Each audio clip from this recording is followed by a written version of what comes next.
Oh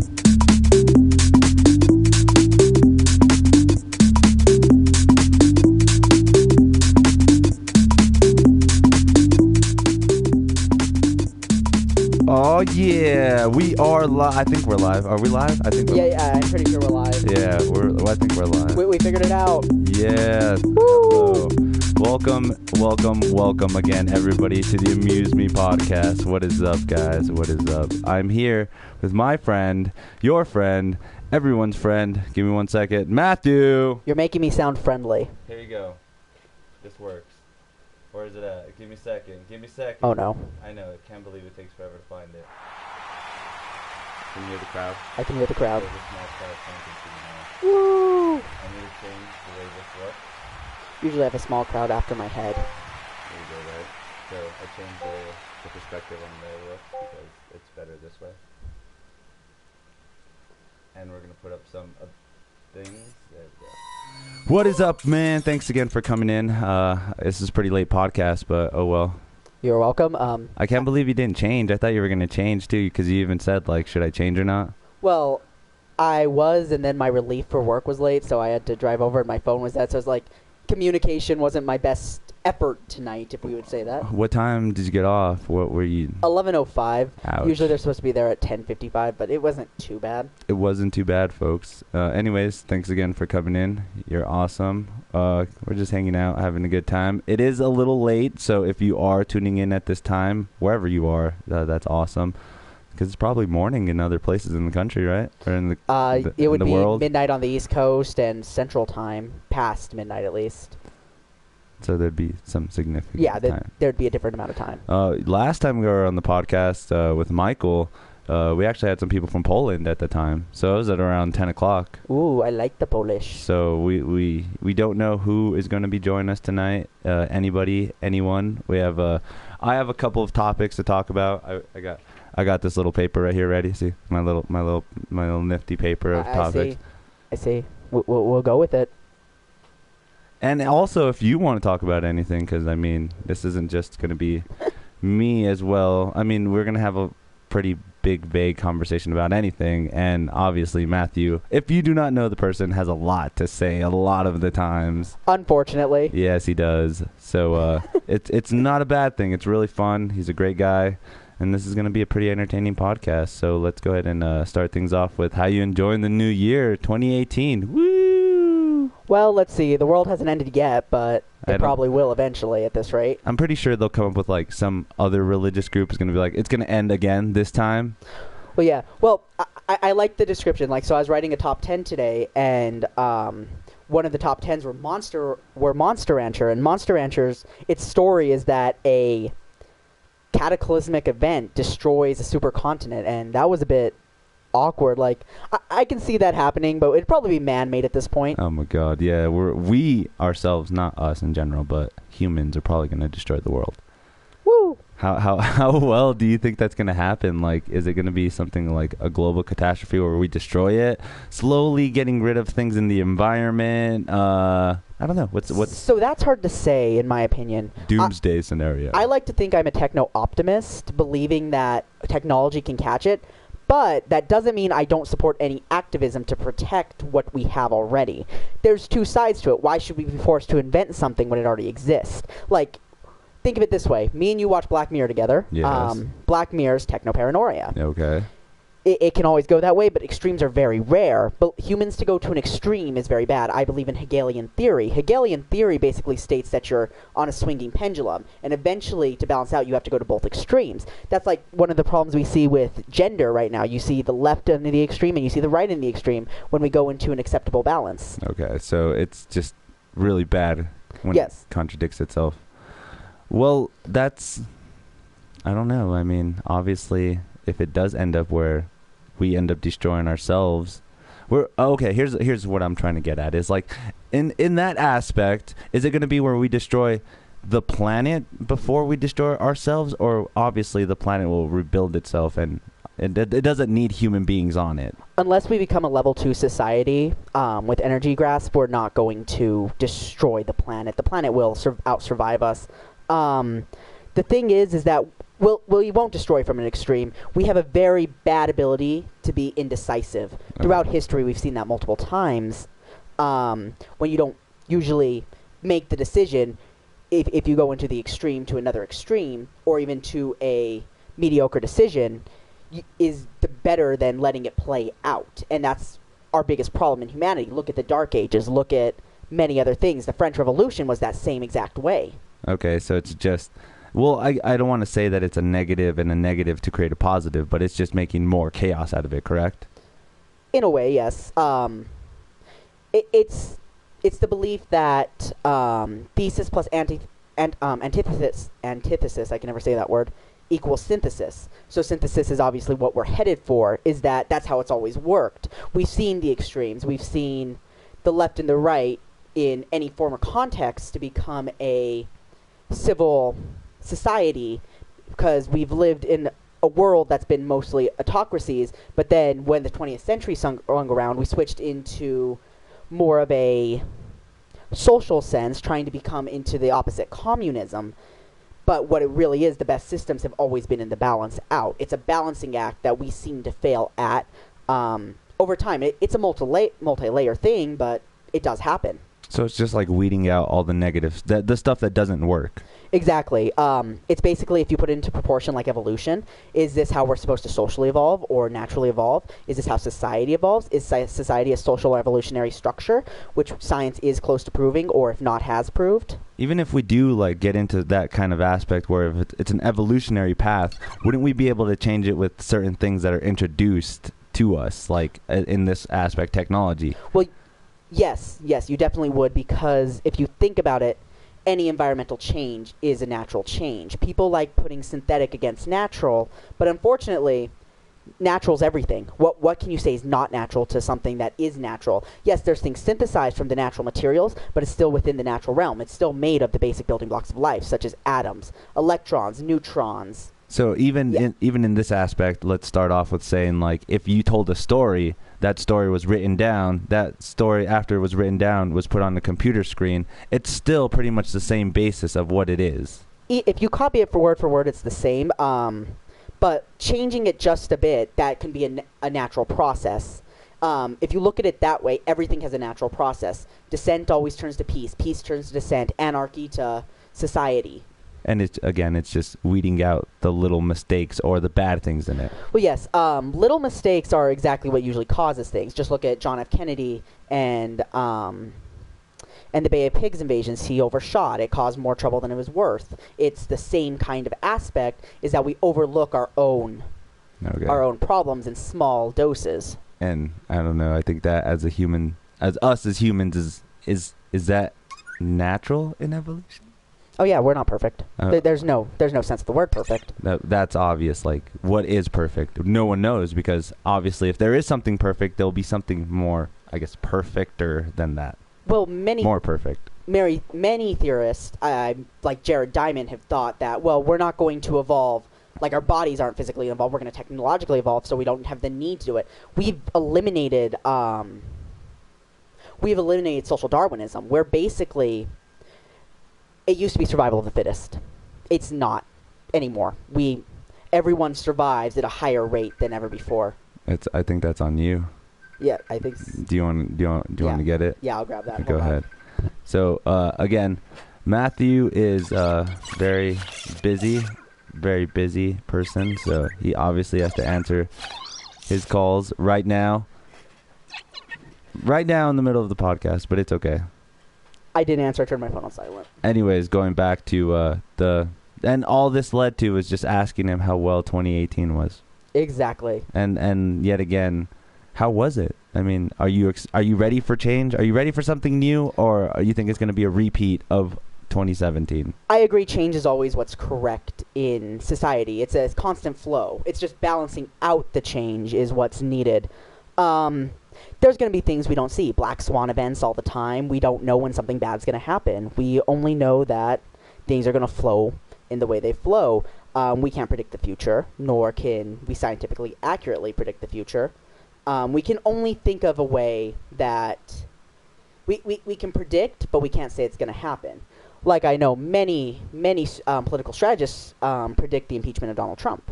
But Well, not the impeachment, the 25th Amendment of use on Donald Trump. How do we have any guarantee that would happen? How would we have any guarantee that anything would happen? we don't.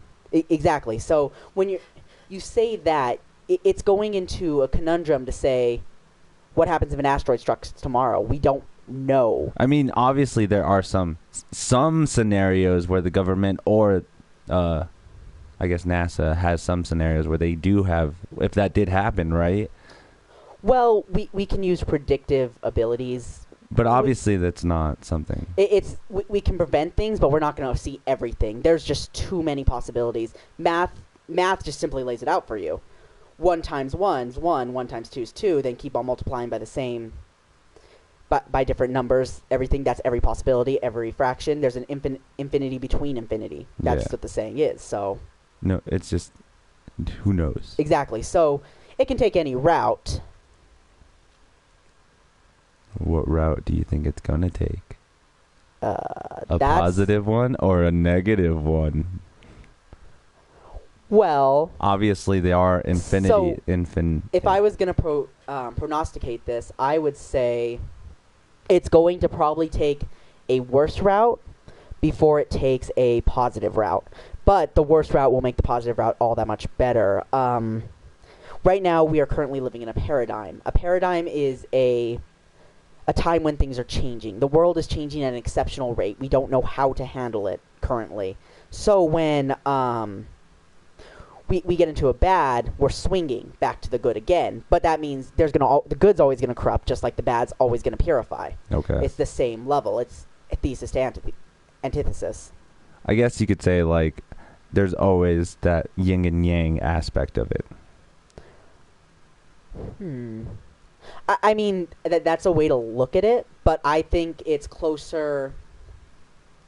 Our synthesis of it is wujin, which is the emptiness of yin and yang. We fill the void instead of actually going off against opposite recreations. We have to find a way to solve these problems instead of destroy more. Okay. So if you think of it, there's many ways you could put it. Like, I know a lot of yin and yang philosophies in Taoism say creation versus destruction. Well, what if there's nothing there to begin with? Is that a creation or destruction? Well, wouldn't you have, if there was nothing to begin with, wouldn't you need something in the middle to be created to start it off? Well, no. So that's synthesis of life. That's known as the catalyst of life. If you think about it, is that if there's nothing in existence and nothing there, you're playing ploy to it. So we don't understand how that works. There's no mathematical model that's going to fix that for you.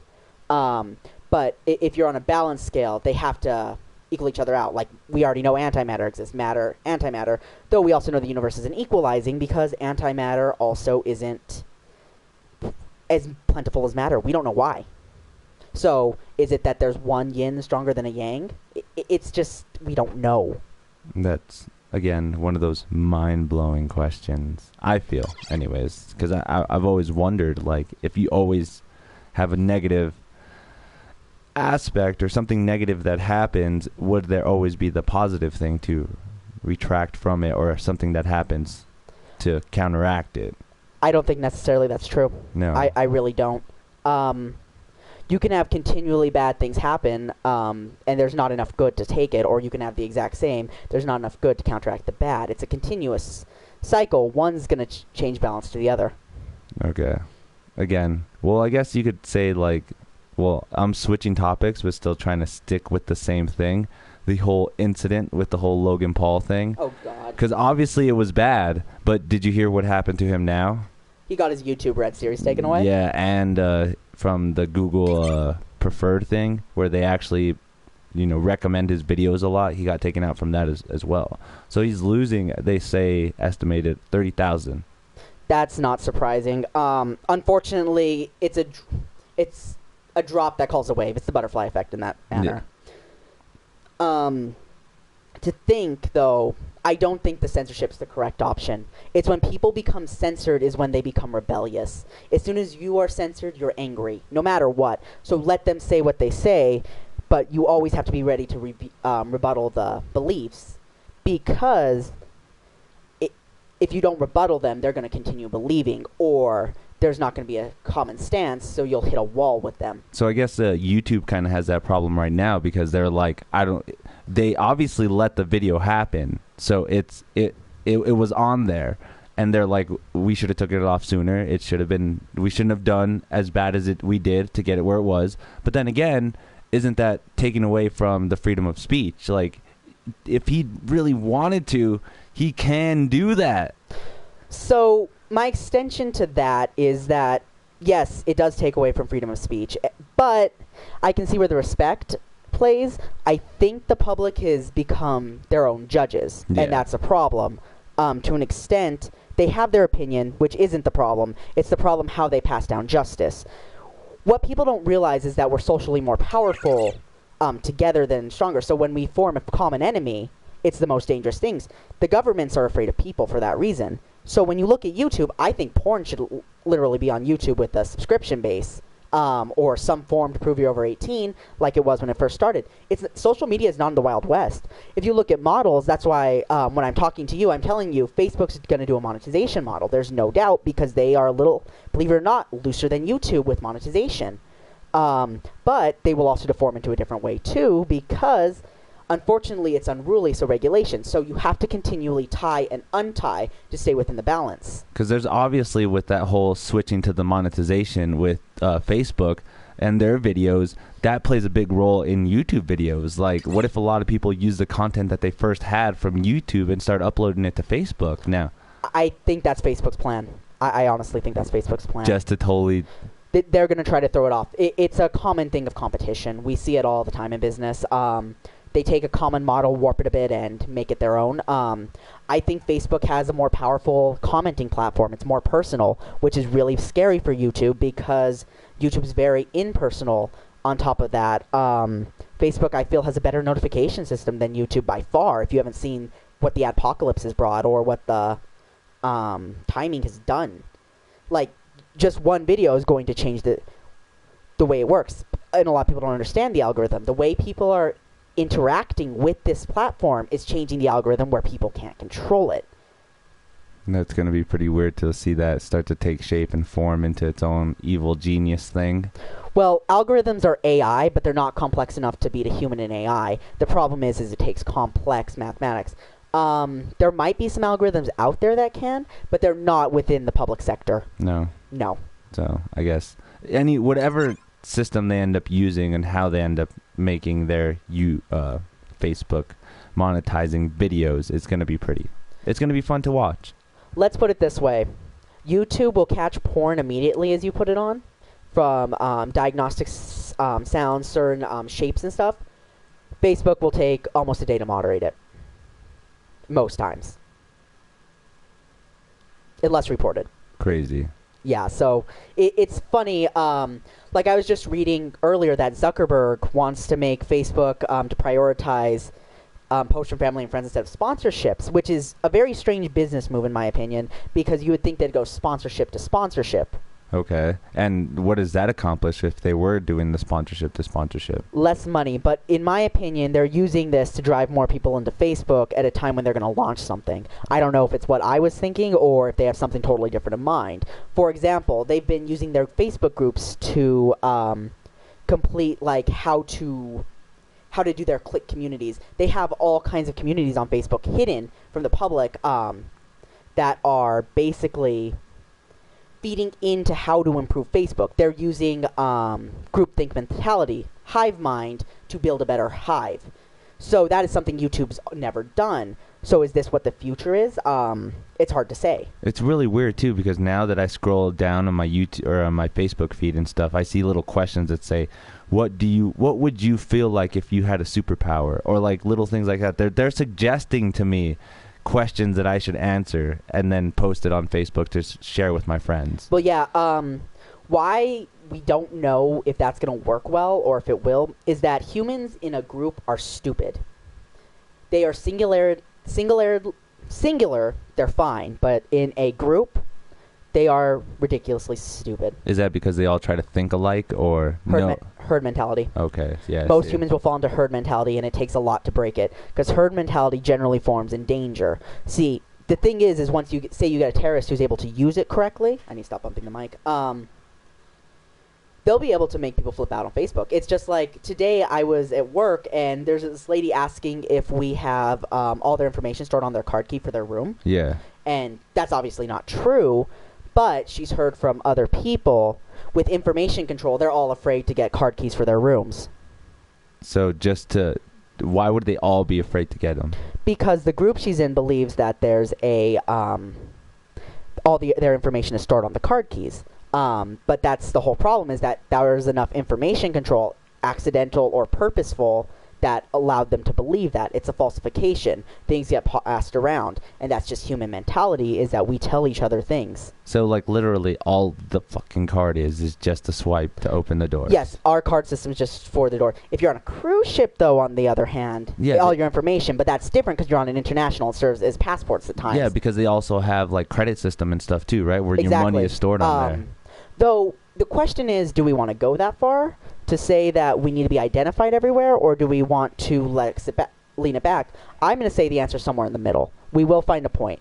Like, for example, give it 10 years, I don't think we'll be carrying wallets around very much. All paperless. Yeah, paper currency's going. It's been going for a long time. It's been decreasing for the last, I think, 30 years, almost ever since credit cards were invented in the 1940s. And I think they said it was only like 80% of our 80% of our money, if not more, is digital. Yes, and we're losing control of it slowly. But the thing is, with it being digital, it's all complete fiat currency, which is a good and a bad thing again. Yeah. Because fiat currency gives people the option to turn against the controlling powers with ease. But there's no backing it. The backing's with the people. I'm assured that my dollar is going to work when I spend it on something at a store. Yeah. Because I have trusted my government to do that. But if I stop believing that, and everyone around me stops believing that, you have control over the economy, which is one of the reasons it was done. But there's other problems with that, is because it creates a debt system. And the debt system, basically, that's how you create new money. No value's equal. And then that just makes it worse, because there's always going to be money owed. Oh, yeah. Well, it is possible. Like, people say it's impossible to pay off the U.S. debt. I don't actually believe that. I think the problem is that we're not focusing in building the economy to pay off the U.S. debt. I mean, we haven't defaulted on any of the credit, so we're not in any real danger. It would take years before it happens, but we use it as an alarm trigger because people don't take the time to understand what's going on in the world around them. So it's easy. Information control is very easy. We see it all the time with prominent figures. You just leak it. Logan Paul, that's why he's going to survive. Information control. Well, it's suicide awareness. Now there's people defending him to his death because they actually believe him. Right. I mean, even though he does lose subscribers and ad revenue or whatever. It's not a significant amount that he won't build it up again, or somebody else in that matter will help him get to where he needed to be again. Exactly. I still think that any press is good press, even at that fault, because Logan Paul is still not in trouble, truly, because he's still living a happy life. He's still doing whatever the hell he wants. Yes, he's apologizing, but the problem is that continually apologizing, that's effortless, and you can fake it. No one can tell what's real anymore. That's the game. There's never been true, genuine reaction because we think before we do anything. Okay. Especially in our emotions and our talking to everyone. And that's just weird. It is just weird, but if you take a second back, you could kind of see that. Yeah, no, because again, the fact that he not only gets away with it, but gets respected by certain people is just amazing to me. It's just kind of shocking. Well, people flee to their image immediately. This is to Logan Paul. So what happens is that, say you have a following, and then you mention it, if you see that as bad and you don't want to be associated with it, you flee to the image. People are going to want you to make a statement because you have power. You're speaking for them. That's what true representation is. Unfortunately, though, you're going to always lose people in true representation. So you don't really you're always undermining yourself while saying the same thing at the same time to condemn it. So you say nothing, you get condemned. You say something, you get condemned. That's the world we're currently living in. That used to never be a problem. And that's just because the internet has caused social intellect to flourish in some forms while killing others. But yeah, still, isn't it kind of the opposite as well? It's like you can be that hero where you don't make a statement and you still get a lot of respect for it, or you say exactly what they want you to say and you still get respected for it. Yes, that's also very true, and that's the same concept. It's just flipped on that. It's the same that you're going to keep going. It's unfortunate, but there's very few people that can diagnose the time when to say something and when not to say something. No matter what, if you don't or if you say, there's going to still be one person out there that's polarized by it. Yeah. Even across genre, if you really think about it. Oh, my God. Okay, speaking of that, it's pretty crazy because that's all that ever happens is negative stuff on YouTube. Well, all the good stuff, all the drama and good stuff anyways. But another funny thing that I found pretty amusing was, obviously you know who Rice Gum is. Yes. I guess on his second streaming channel, he had a tab open, and he was just like talking with a bunch of girls, showing them his his Twitch revenue, like, you know, oh, this is how much they donated to me. But I guess on the tab on the side, he actually had a thing open up for a marijuana dispensary. So, like, literally, he didn't know. So he's scrolling up and down just like, haha, this is funny. Look at how much money I make. Haha. And then, like, realizes, like, holy shit. He actually clicks on it, opens it, and it shows just a bunch of different marijuana dispensaries in his location. Not only that, let me finish. He lost over, 3,000 subscribers. Like, literally, after that thing happened. It was hilarious. In his second channel. Not his first one, but his second channel. Humans are shallow. Oh, my God. I can't believe it. It's like... Well, no. Think about it, though. It's, we all can fall for that trap in some way, shape, or form. If you're looking up porn on a tab or something, people are going to condemn you. Yeah. That's what I'm saying. We're shallow creatures.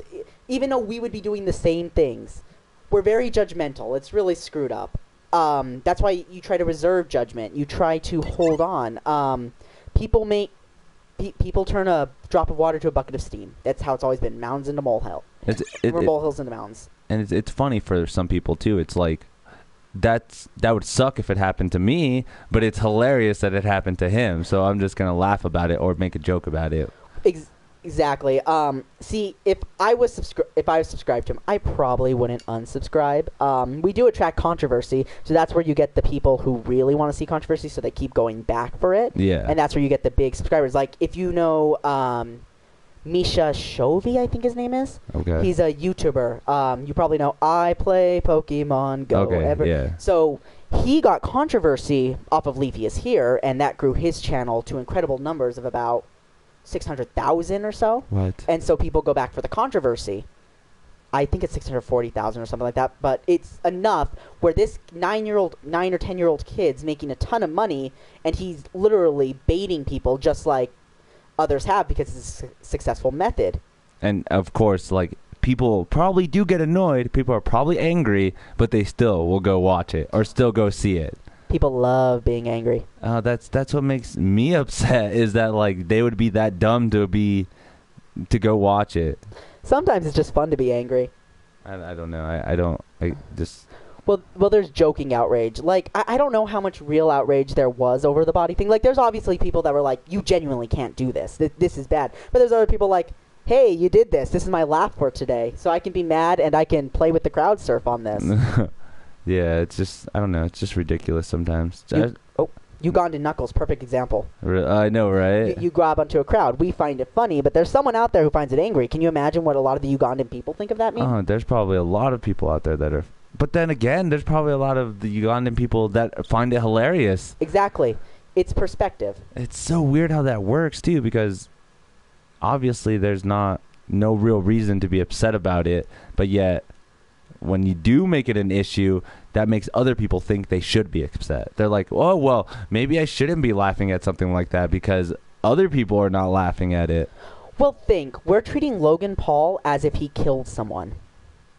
He didn't kill him. He just found him. Well, that's true. But there have been calls for his head, stuff like that, and that always happens. And that's the kind of extremities that people go to. Some are just edgy teenage boys. Others actually mean it and would plan an assassination plot if they could. It's the game you play with this world. You're not going to resonate with everyone. It's just period. And I can see that too, because obviously you flock to somebody that has a lot of similarities to you. Yes and no. Some people will flock to people they want to be like instead of what they are. That's very complex in the sense, because some people flock to people that they need, as in a sense that they fill in a piece. Just because, like, that person is something I've always wanted to be. I'll never be that person, but I want to know what that person is like. Yes, or to perfect their style. Humans are very analytical. Okay. Very analytical. They always see how they can do it better. I could totally see that. Or, like I said, something they need. Say they need companionship. They'll flock to a person that will easily give them companionship. It's that kind of form that relationships form kind of confusingly. It doesn't make any sense. I mean, how much did me and you get along when we first met? I mean, probably not as well.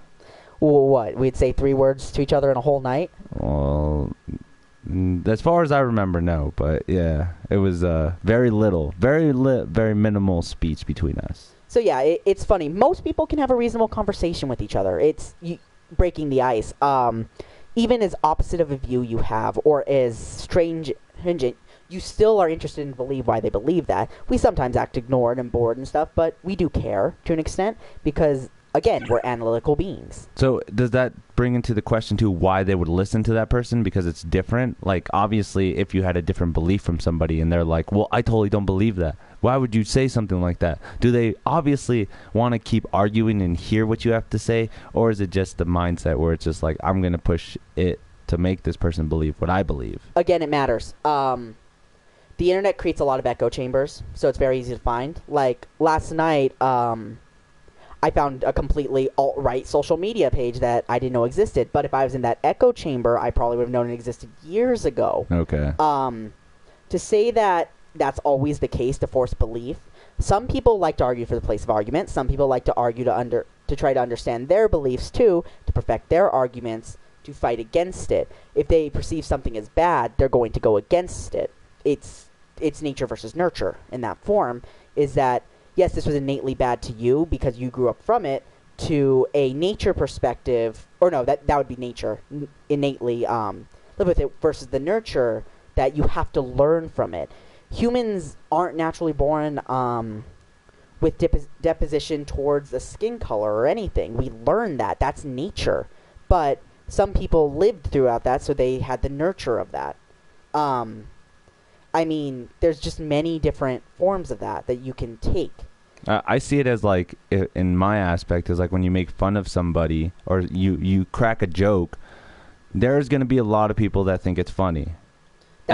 And there's going to be that 1 or 2 people that don't find it funny. They find it offensive. Many different points of humor.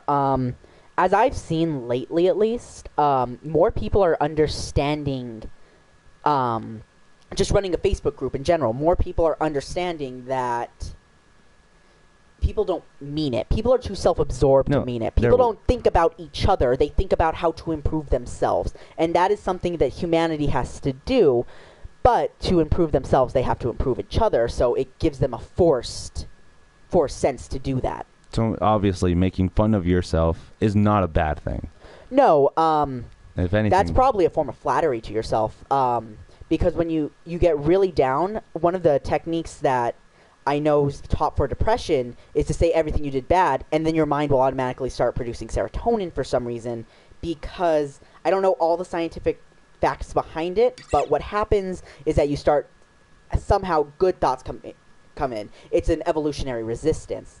Good thoughts, or maybe good feelings? More good thoughts. You're going to start thinking, oh, well, I did this that one time, or I made this person happy that one time, to counter-argue yourself. Your brain is always arguing yourself to make the decision. I guess you could say that's kind of like the whole positive and negative thing, because you're obviously trying to, like, throw all this negative out to understand where the positive is at. Thesis to antithesis. Okay. Again. Matter to antimatter, people. Exactly. That's crazy. I know, right? We had a pretty weird fucking discussion about YouTube. YouTube is getting pretty wild out there. I mean, they call it the Wild West, but how wild is it? Well, we actually grew up in the Wild West, so. I mean. But YouTube's Wild West days have been over for a while. Do you think so? I mean, obviously. It was one of the first social media platforms. It has to be done. You obviously can still find some pretty extreme stuff if you put the search tab in the filter to a couple of hours. Look at the society. Look at society. Very still a new concept of all history. Can you still find the extremes in society? So are they allowing it then?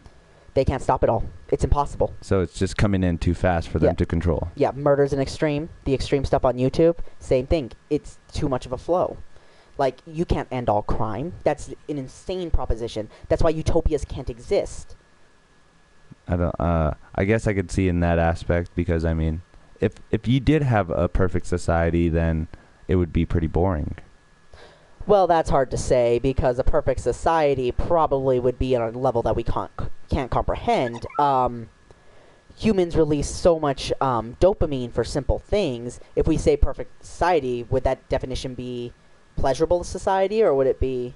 Well, I guess I could see what you're saying because it's just whatever you feel is a perfect society then at that point. Like, for example, people say they were probably happier back when they were hunting and gathering.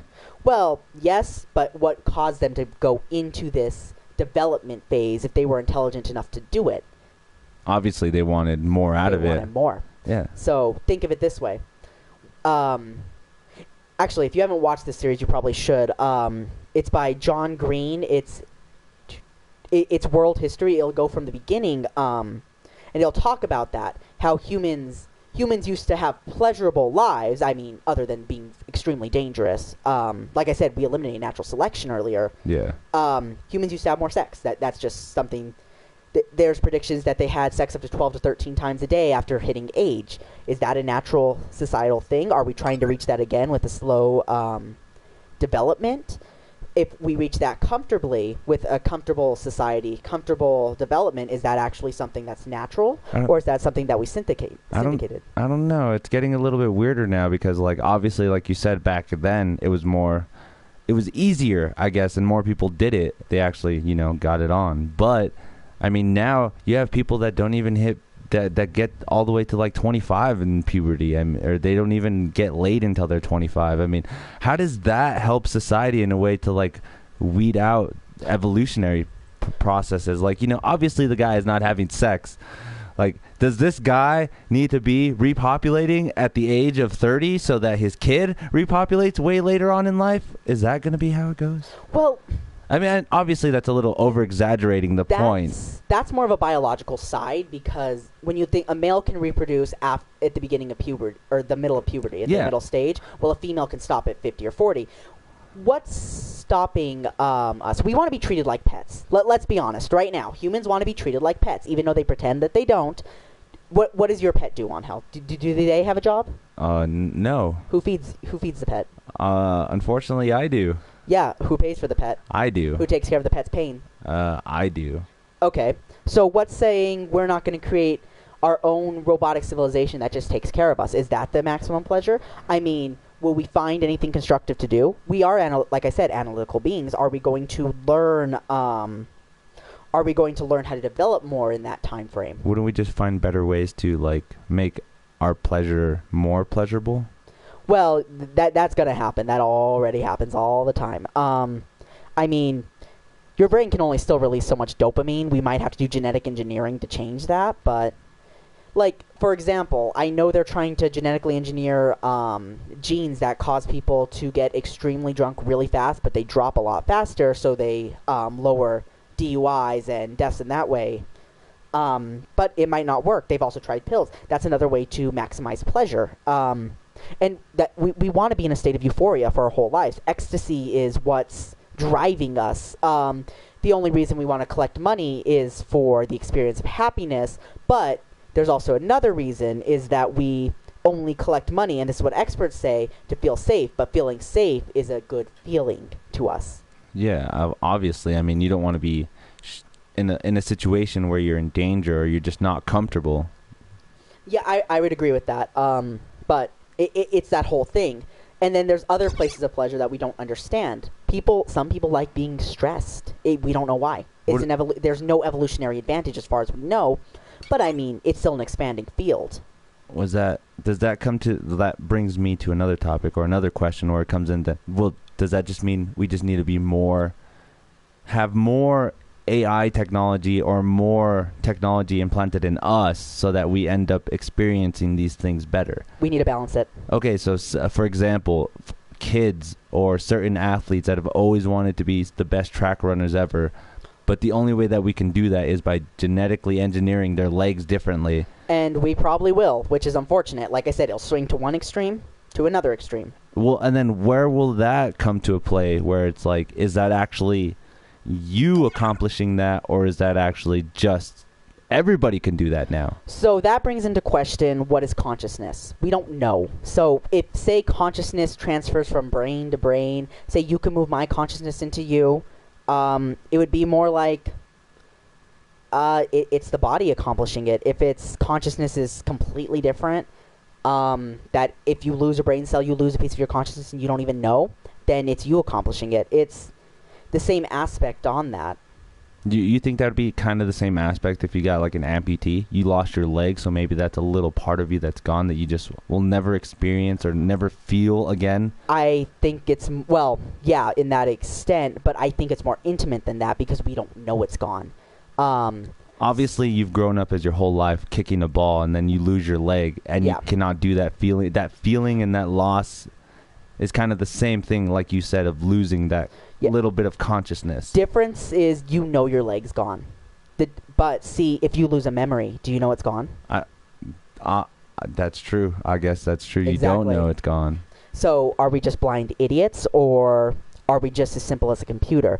To say that's a scary thought for us, and that's why we've probably developed religions. Maybe religions are true to an extent. We don't know what started life, but I don't have any faithful beliefs or follow anything. I still believe religion's all one branch off the same tree.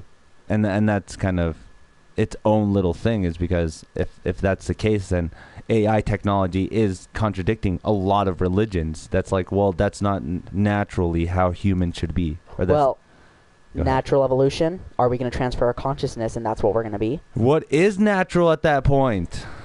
Everything. Obviously, I mean, if we do... Because we're going to get to that point where we do need to, like, what if we do need to breathe better because of our oxygen in our air becomes more contaminated? So are we going to start making certain devices to help us do that? Or a mass extinction of our legs do happen, so we need to genetically engineer something where our legs are, we start coming up with all kinds of rocket legs. So one thing that stress and war are good for, developing technology. For certain things, though. Yes. I mean, we're going to develop accidental things and all that anyways we developed the microwave by accident in World War II. We developed the propulsion systems that make the propeller systems that make helicopters fly in World War I, I believe, all by accident. But you're also going to go after a goal. With the atomic bomb, for example, we went after a goal for the atomic bomb. We learned how to make a source of energy. We learned how to do other things with it along the way. So that might be why people like stress, but there's still no backing to it. I don't. See, that's what I'm kind of... I'm leaning more towards it, being able to, like... I don't know, I don't want to say genetically engineer us to be better people, but it's just... improve our society. Oh, we're gonna do it. We're gonna do it. That brings us to the other topic where we had, is that really like a utopia, or is that something where everyone is pleasurable? Does everyone have pleasure at that point? We will never reach utopia. Utopia doesn't exist. Well, in someone's mind, obviously, it's going to change for everyone else. Well, everyone thinks of it as a different thing. Think of different times. Some people lived close to utopian lives. There's people who fit so well into this time that they literally live effortlessly. Do you think they think they're in a utopian time right now? Certain people. There's people who believe that life's extremely good and it can't do anything bad to them. And it can't get any better. There is that state of mind and it exists. I mean, look at cults. That's what they try to play on to bring you into the cult.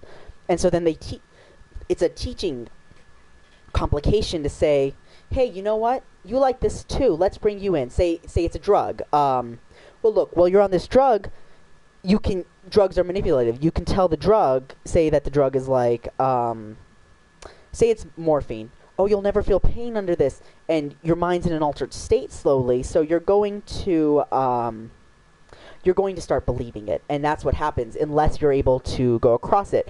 Those are the kind of people they try to get. Life's good, life's easy, life's great. They try to scare them to think life's bad.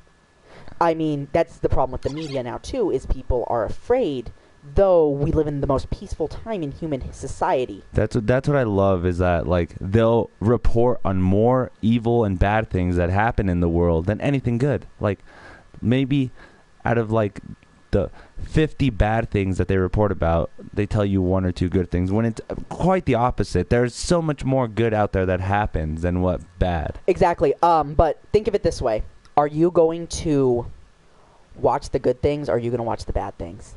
I guess that's true. I guess it's more appealing to some people. Because, again, no scientific backing. We're not sure why we like to be under stress. In a form, we do like to look at the stressful side of it. That's kind of scary to me. Or, like, it might be we like simulating it to us so we can have a better understanding. For example, like when you see a terrorist attack, you simulate what you would do in that situation, correct? Yeah. So you might use it as a learning experience. We're always learning 95% of the time. Or not 90, probably closer to 100% of the time. Even in our sleep in REM, where we're putting together thoughts and connecting synapses. We're not even sure why exactly we need to sleep, but it does something. And that's, well, obviously there's some things in our sleep that helps regenerate the body, so it helps us, like, for certain things. I know certain fats and stuff metabolize better when you're asleep. Exactly. But so it's weird. We don't understand why, and that's going to be the big thing with sleep. We don't understand why it happens. And the fact that there's even different consciousness of sleep too is even scarier. Exactly. I mean, comatose wouldn't be exactly asleep. Neither would say you get knocked out. Those are more on a level of your brain's trying to figure out what's going on. Or in the comatose part, trying to repair itself. Yeah. It's like a computer. As soon as a computer detects a problem, what does it do? It tells you about it and tries to rectify the situation. Exactly. So if you go into a coma, for example, you're going to feel. You're not going to feel like you're alive. It's something that many say. Some people have a different level of consciousness in coma, like you're saying, where they can hear everything. Some feel like they've waited every minute. See, and this is what I was talking about. Those different stages of sleep was the 4 different stages of sleep were called REM 1, REM 2, REM 3, and REM 4. And they happen different times. Like REM 1 is when your brain is most active after it falls asleep. So, okay, any neurologist will tell you, though, they don't understand sleep completely. Yeah, obvious. Yeah, that's what's crazy is like the fact that they have brain waves on you, and it literally shows when you're about to fall asleep, activity in your brain stops for a slight second, and then when you reach this REM 1 stage, it just goes crazy. So, but why does the brain cycle? Why are we power cycling? That's so weird. That'd be something to always ask, because REM 4 is obviously the deepest you go. There might be people that go even farther. An example that might have a mutation that does that is, say, what if REM 4 is the ultimate part of healing? Like, you heal faster when you're in REM 4. Can we harness that in some way? I know. And that's just human intuition to do so. But yeah, if, say, maybe REM 4, we only have to sleep an hour while we're in REM 4 compared to 8. What happens to productivity? How far do we go? How much more do we think? What if we're able to blink our eyes and to go into REM 4? What if that's a justification for genetic engineering? Because would you say that's a superior human to do that? That'd be weird, because obviously when we sleep, we'd want to hit that REM 4 stage right away to actually get the best out of it, right? Well, and why I'm saying that is it seems like a good outcome at first, but you're cycling in between 4. Why is your mind doing that? Think about it. There has to be some reason why your mind does that. I mean, maybe you have to boot into 1, 2, and 3 to get to 4, for example, kind of like how, the Super Saiyans are in Dragon Ball. Yeah. But once you're there, why do you leave again until you wake up? Because you do switch back and forth in between in 90-minute cycles. And some do have different aspects of how your brain activity works and in those different states. And that's the crazy thing about it too, is like in REM state 1, that's where you have the most activity when you're but you are asleep and you have the most activity. Then when you reach to 2 is when the REM 2 stage sleep kicks in, and it gets serious because it says lasts about 20 minutes, is characterized by slowing heart rate and decrease in body temperature. Your body reduces its activity and prepares to go into a deeper sleep. It becomes harder to wake up, your brain starts to emit larger waves, and your blood pressure also decreases. So let's bring this up too. People who are really intelligent generally require less sleep, and we don't know why. That's true too. I've heard that a lot. So it's hard to say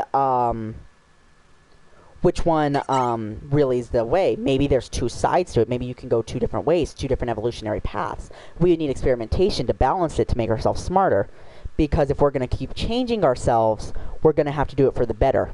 And I remember back on the other podcast when I had Michael on, he said too, unfortunately, we need sleep, but it's probably one of the worst wastes of time, because that's where nothing really, I guess you can say nothing really happens, where we do a lot of our, I don't know. I would agree and disagree. Because? So I disagree because if it's actually essential for us, like you can't leave a computer on 24/7. What happens? It dies. Yeah, it overheats. Something's going to happen. It could be, but it could also be the most important time for our developments and our things. Dreams are synapses connecting, as far as we know. It's what in REM we know we form memories. So to say that it's the most useless is probably not the right thing. It's probably the most useless in views of people who don't understand how it works. But again, we don't get the full aspect, so you can't say that all the time. And this brings in the aspect of like meditation and stuff too, right? Because like obviously meditation, I don't want to say is a form of sleep, but it's a form of putting your mind in this like state of consciousness where you like, I don't know, you can do a lot of cool shit when you're meditating. Well, meditation works on a concept or a principle that's more like where you go into a trance. To say you go into trances many times a day, often when we're driving, which is really bad, we always go into trances. Yeah. That could be the same thing as meditation. We don't even know. And how do people say that they can feel or discover the meditation then? Like, obviously, they're like, oh, you should sit lotus style, and you should count your breathing, and you should, once you understand what you feel, that's when you know you're meditating. Like, I think that's more that's more pseudoscience. Like, just an example, the YouTube channel Spirit Science, if you watch all the way through their videos, I did it out of curiosity. I didn't fall for it, but it seems like a New Age cult because the way they bring it in to make people feel slight revelation to it. To say that they can feel it might be a statement, but it might also be that their mind's connecting, making them more happy. There's something scientific about it. I mean, if my belief that there is a God, he's an ultimate scientist. He's a genius. He's untouchable because he can do pretty much anything through the means of science. He's Rick. He's Rick. He is Rick. He's Rick. And I love that, too, because in the show, he does kind of categorize himself as a god. Like, you don't know if I'm fucking God. You don't know if this is a simulation. You don't know if I'm a simulation. He, like, literally can mind blow you because of how much knowledge and how much science he knows. So what's the conceptualization of a god, then? Because if you go off that, if you go off that, God's an attainable level to all of us, and that's a scary thing, because if we start thinking about that, our egos get out of control, and that's what causes conquest, causes danger, because you get that one wrong person in power, it's gone. Well, like, do you, this brings up another aspect in that point then, like, don't you feel, I feel in some aspects, we are gods. Because we have the power to create, we have the power to destroy, we have the power to bring life out of the most minimalist things out there in the world. Am I correct? But do we have the power to fully comprehend? We don't really do. I mean, that's obviously, we don't even understand how life is created, but we do know how to create it. So when you look at it this way, the problem is if we don't know how to comprehend it, we don't know how to harness it. And that's something why we lose 94% of our energy to stupid things in nuclear fields, because we comprehend. It's probably gotten more efficient since then, but we don't totally comprehend everything.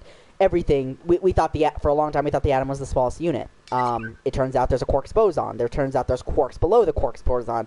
It's hard to say if that's infinite beyond infinity. There's no such thing as a true God because it's in a continuum. There's no stopping of existence unless that God is continually growing beyond the limits of that, which seems to violate every rule of physics as far as we know. But wouldn't that make a little bit more sense? Is just because, like, no matter how amazing things get, our God is always getting better. Like, obviously, if like you take a plant and you just take a small piece of the plant and extract it and make it grow roots, and it ends up growing itself again into a whole new different plant. So that would be amazing and all, but you still run into the problem is that if it's always expanding, that means the expansion already exists in some form. So what happens when that God runs into a problem? So we have this belief it's an all-knowing, all-loving, all-caring. You run into the problem that the God can fail too. So is the God just basically the universe, is what many religions believe, especially in like African cultures, animism, or is it like the Force in Star Wars? We don't know. Is it the growth itself? It's a cool concept, and I love mythology in that sense. It's hard to say. We don't know what starts life, and that's going to be the biggest problem if we'll ever discover it. It's like saying we also don't exactly... Well, we do know. We do know why we die, but we also don't... We should be treating death as a disease, not as a final be-all. It's like a cycle of life. Exactly. We should be dying to causes that are more surprising than causes that are predictable. So you're saying dying of a heart attack, or dying of like diabetes, dying of certain cancers. For example, aging's our worst disease, in my opinion. And everyone has that disease. You're born with it. The second you're conceived. There's a time though, you hit your final growth eventually, and from there you decline, or your prime, and you plateau for a while, then you decline. It's not as simple as that, but to say that we're completely understanding, we gain more diseases as we age. We grow. Like right now, our immune systems can take a lot of these diseases. We shut down cancer cells with ease, being that we're in our younger ages. You likely in the prime of your life right now. It's just something that's natural to say, but is degeneration completely natural? I mean, everything decays so far, but is resistance to degeneration natural? Because now we're seeing, we study more, we see that there's animals and polyps and stuff mostly in the ocean that flip back, aging and stuff. Why aren't we treating it as a disease? We should be dying of things like car accidents, gunshot wounds, and other things instead of dying from old age and diseases. It's going to take time to reach that. It might be in our lifetime, but it's more that we need to focus on aging. So why die? That's always been the question in the human things. Why do you think the kings were searching for eternal life? That brought him even here to the Americas, the fountain of youth of Ponce de Leon.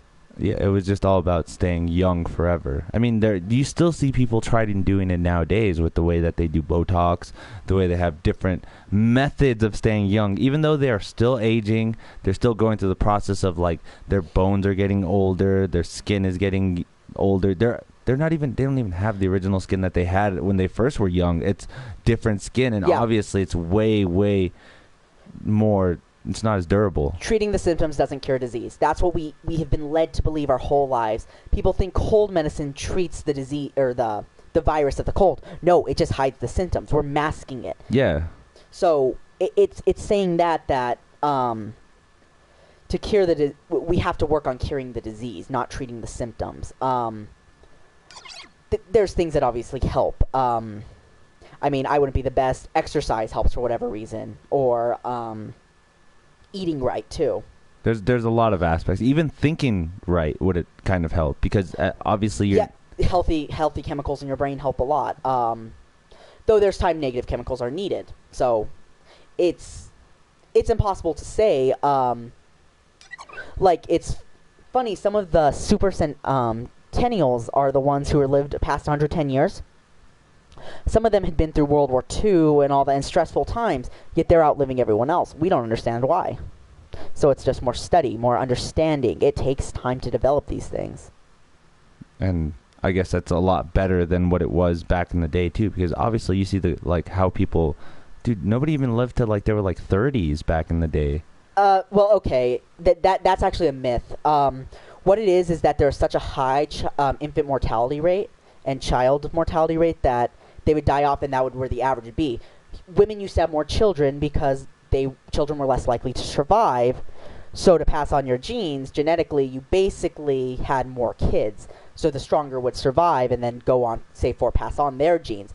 Except during the end of the postmodern industrial revolution, so after World War II, they had it during an industrial time, and that's why you get generations like the baby boomers. It's very likely that can happen again in a form of super development, because we're not sure if we always want to increase our population or stabilize the population. We could do both, but say we reach that super development period, well, then humans again are going to reach that pleasure point again. Oh, we can do this more because we're safe. And we already know humans don't take precaution to prevent it very often. So I guess, have you ever, I don't know if it's, what is it? Is it the Georgia rhinestones? Or there's some stones that were written that say that the population should reach over 5 million. Have you seen that? Well, I could just say right now the Earth can support more than 5 million people with ease and support the whole planet. It's probably someone just doing a cryptic warning to try to scare people. Overpopulation is really a funny thing. It looks like the Earth can support about 11.5 million people, but that's an ever-changing number because in the 1920s it was thought it can only support 3 billion people. Yeah, the Georgia Guidestones in 1980. I don't believe that, because even before that it was we can support 3 billion people while keeping the planet healthy, and with the advent of technology, new strategies, new changes, we're able to do even better. 500 million. That the population should never reach over 500 million. Oh, it was way over that by then. Was it? Oh yeah, it was. I believe it reached 2 billion in the 1800s. What? Really? Yeah, you might want to fact check that, but I believe we reached 2 billion in the 1800s, or at least 1 billion. We were over 1 billion people by the 20th century.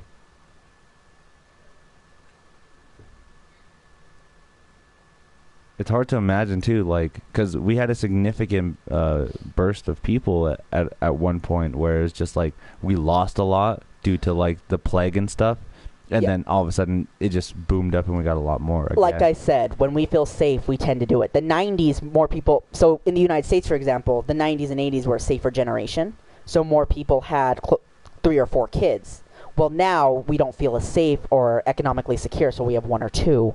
I mean, there's obviously the outliers to that, but you're going to increase population. Look, so when you see the biggest population boom in human history is going to be the Industrial Revolution. We're on track for another one, because you see the first world countries and some of the second world countries evolve, and while this is happening, they're having tons of children. We're going to see that with the rest of the third world. We're going to see that in Africa. We're going to see that in third world countries in South America as they develop and reach to our level. I mean, we'll probably still be ahead of them. It's possible they can catch up when we hit a block, but when they reach that, they're going to boom like that too, causing an exponential population increase.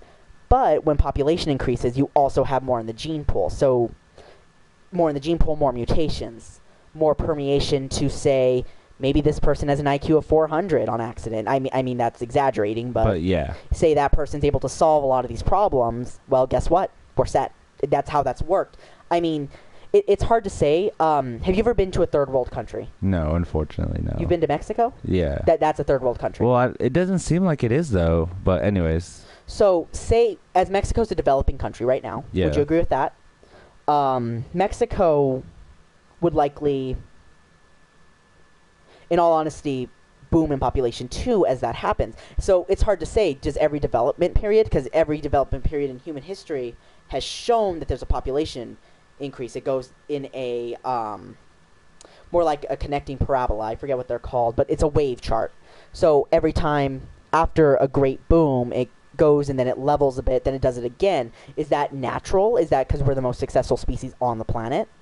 Does it ever change, though? Does it always have kind of like that constant one steady up and down where it hardly ever, obviously we're going to lose a certain amount of people, then gain it again, then lose it again? Or is it going to be steadily changing where what if we do lose a lot of half of the population, but over a course of 100 years, we only gain 1/3 of it back? So that's hard to say, because if you look at the Black Plague, would you say Earth's population has far succeeded what the original Black Plagues? Yeah, obviously. Okay. So to say that, it's hard to say. It really is. The trend just depends also how we change socially and technologically. Okay. No, go ahead. Take your time. Yeah, sorry. I can see that as an aspect of, like, I guess the better that we get with technology, or the better we get in helping our technology, why would we want to change certain things? Like, I guess you can say this is a great example of idiocracy, where, like, smarter people didn't have more kids because they knew there's, like, well, I should wait to have kids. I need to get financially stable. I need to make sure I have the money to support the kids. And then by the time it came to it, they weren't able to have kids because they were unfertile or something. Compared to the redneck side, I guess you want to say, where it was just an idiot person who just literally was having sex with as much people as they can, repopulating and just making more and more of a dumber species because that's who was doing it. Only dumb people were having sex. Okay, so, and this is a point I would like to actually bring up about that movie. Dun, dun, dun. Hold on, do I have dramatic music for that? Do you? No, I don't. So that is an extreme. To say we've seen geniuses come out of very dumb people, we don't actually know a lot of what develops the intelligence. There is a genetic factor, but there's people who don't have any of the matching genes that we've seen in common geniuses that are become geniuses. It's not a common mutation. Should I say it's compilation? It's built it would re-rise out of the ashes, no matter what. So, and you're saying there's nothing that really compares Albert Einstein to anyone else out there in the world? Not exactly genetically. You don't even think, like, maybe Elon Musk or maybe well, so they have the genes, but there's also, you can have the gene and be a total idiot. They've proven that many times. Okay. Dormant maybe, just has to be unlocked. That could be it. We don't know. It could be social stresses. It can be environmental stresses. Example, the Dark Ages to the Renaissance. Europe was having trouble. Let's just say that. But what happened is geniuses re-rose again. It's even that point, it's going to re-rise. It's not something that's that simple. Obviously, it is re-rising because we have a lot of smart people that are doing a lot of amazing things right now in the field of science. Well, look at it this way, too. Millennials... I know people get touchy with the word millennials. Millennials... Dun, dun, dun. Yeah, millennials on average have a higher IQ than their parents and the generation below them. But also they have... And that's not fully tested yet because the generation below them is still developing and aging. But millennials born in the 90s are said to have really high IQ, or higher IQs than most of their parents. And they're more educated. But their parents are still going to always make more money than them in successful generation. So it didn't disappear. It's just what we perceive stupid or is different from person to person. So even though you feel like you're smarter than your parents, them making more money makes us stupider in that sense, where it's like we didn't work as hard and as long as they did to do where they are at. Well, okay. This is more of a security thing. Let me make this clear. On average, millennials are smarter than their parents. Obviously. But the thing is, what happens is that every generation wants something better. So the thing is that the generations in the early 1900s, when you look at them, they were extremely intelligent generations. So what you always want better for your offspring, your next generation, to pass on whatever the code is, correct? Mm-hmm. And the parents' generations, the baby boomers and Generation X or the cookie cutters, they want better for their offspring and the generations after them.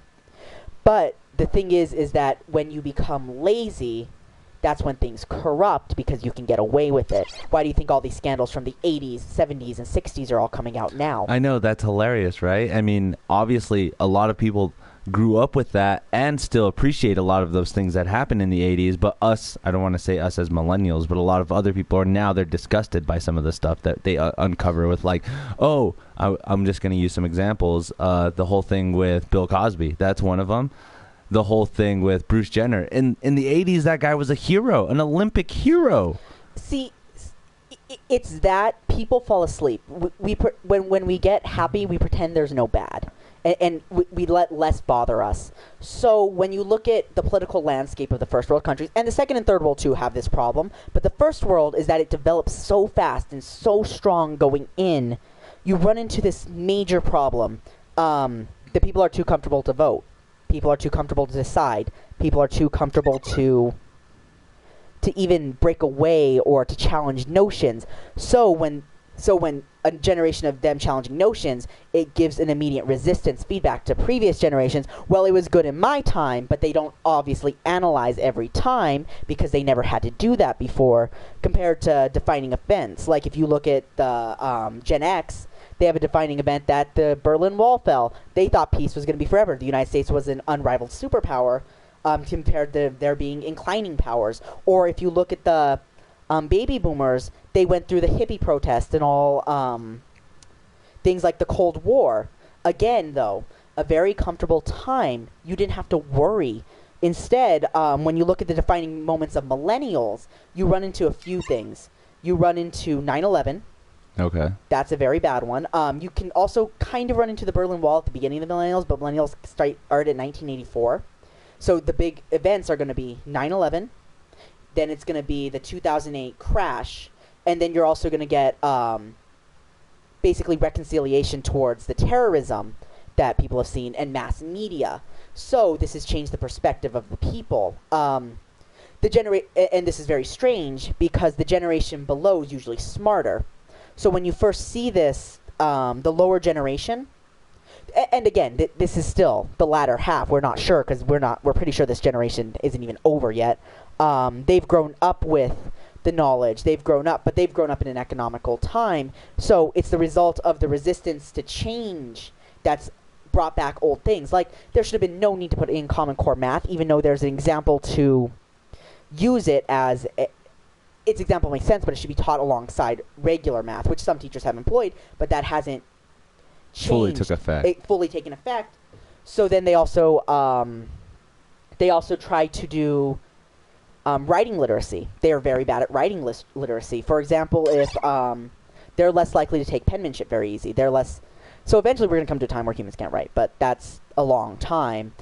Humans love to read, so I doubt that will disappear anytime soon. But they're more literate than us, by far. The generation below us is more literate. And that's just because they had to work for those things. Like, obviously, they don't have to type up an essay. They wrote it down. Well, I meant the generation after us, actually. The generation after us is actually more literate than the millennials. So Generation Z, it's because they've been in media that's always been read. That's always been... If you even ask latter millennials usually born after 93, many of them learn to read from media.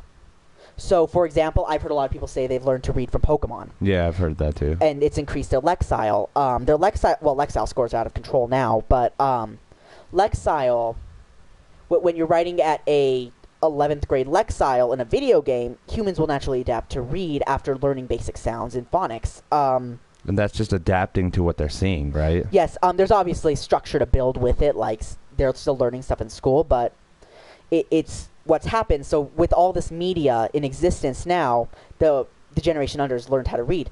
That's probably a good thing, but they also have worse spatial reasoning. That can be the lack of environmental changes. For example, they're a more indoor generation, where in the 90s and 80s it was more playing outside and stuff before the computers came around. But this is where the big problem comes, and this is where we run into a weird situation that people like to criticize, is that the millennials were the ones who did the transition. They're the ones who lived in the new age and the old age, or the currently perceived ones. So they transitioned in, so they know both computer and outdoors. Yeah, there's a lot of them that can say, like, I was there before the internet actually happened. Like, I can justify saying that I remember playing outside and imagining things before I could actually go and just look up the stuff I was imagining. So if you look at it too, again with the older generations, they don't have transition periods nearly on that level. I mean, you get color TV, you get farther ahead. I mean, if you have to look, you'd probably look at the silent generation, the generation that was in World War One. World War One's the way we governed the world, how we learned how to change. They saw the transition before their eyes. They saw mass destruction. A whole generation almost wiped out. And then World War II would do the same in that aspect. They would live through the Great Depression and then go into great riches, back and forth, into that time that they can say they did that. Right now, where Generation Z is, we can't say there's anything like that. Where in the millennials, it's the mass media more. I mean, there's obviously the small characterizing events in every generation, but you have the internet, you have media into an extreme. Millennials like participating in millennium or media more than any other demographic. Well, you look at the ones behind in the Generation Zs again. They like consuming media more than participating in it. That's why many of them don't have an aspiration to go farther to say like, and again, this is also generalization because it's an average. They don't like putting themselves out there for fame. They're less likely to be more open to it, and that's the difference of how privacy has changed over time, how everything, it's predisposal on that. Okay. So it's just, again, I'm going to bring it back to what it pretty much is, and it's just an evolutionary process of us changing. Exactly.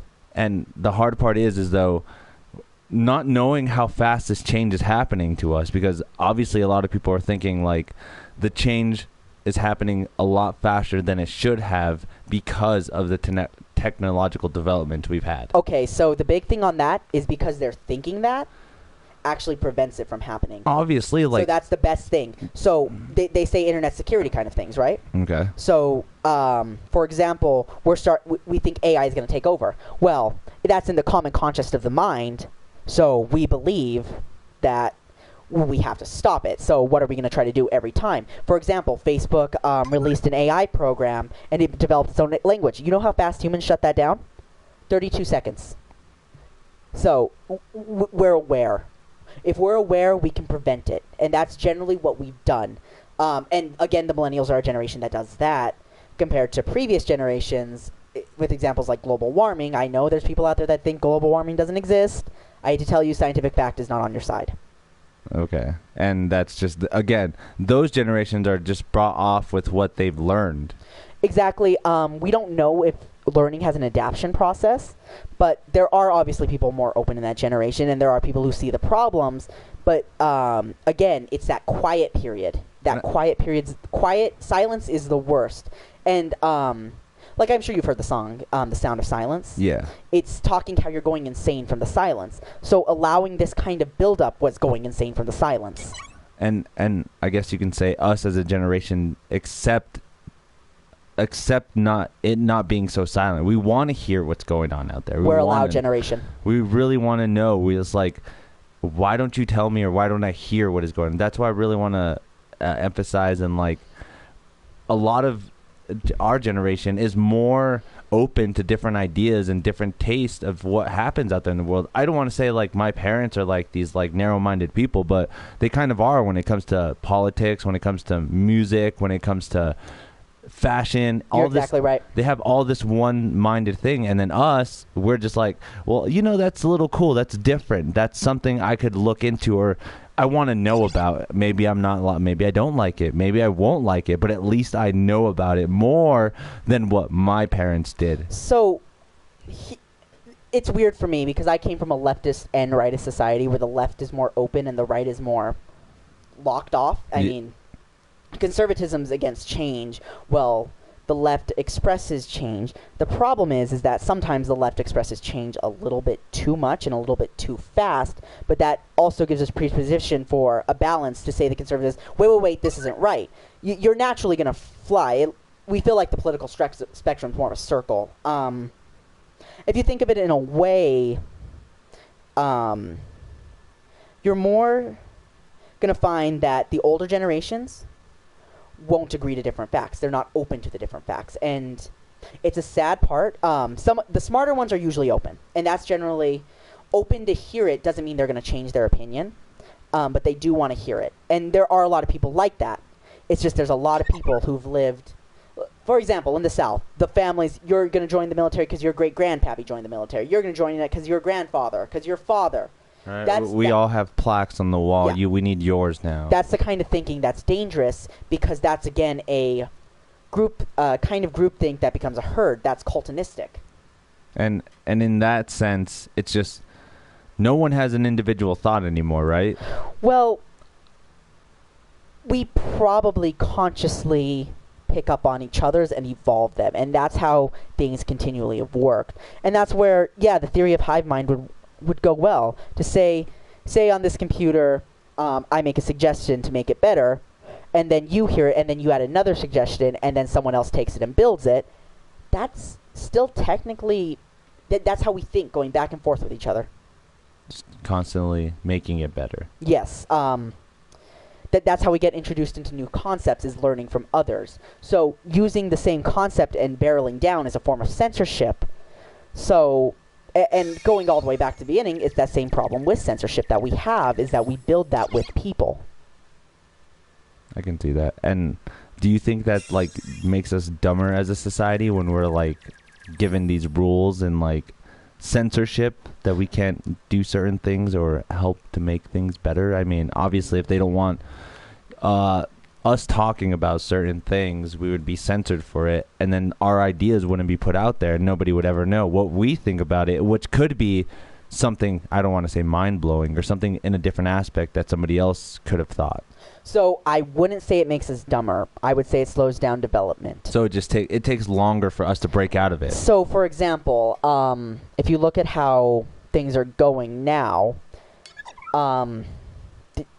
different the lower generations are more liberal. Well, there used to be a half and half divide throughout the country. And maybe liberal is probably not the right word, because we use groupthink to change that too, as liberal, when it was first conceived, meant born with inalienable rights. I believe both conservatives and progressives both believe they're born with inalienable rights. You try to take a conservative's gun, what happens?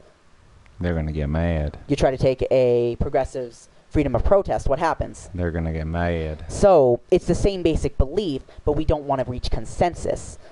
And it takes time to reach that consensus. I get, obviously, in that aspect, then, it's just time to develop us to be better.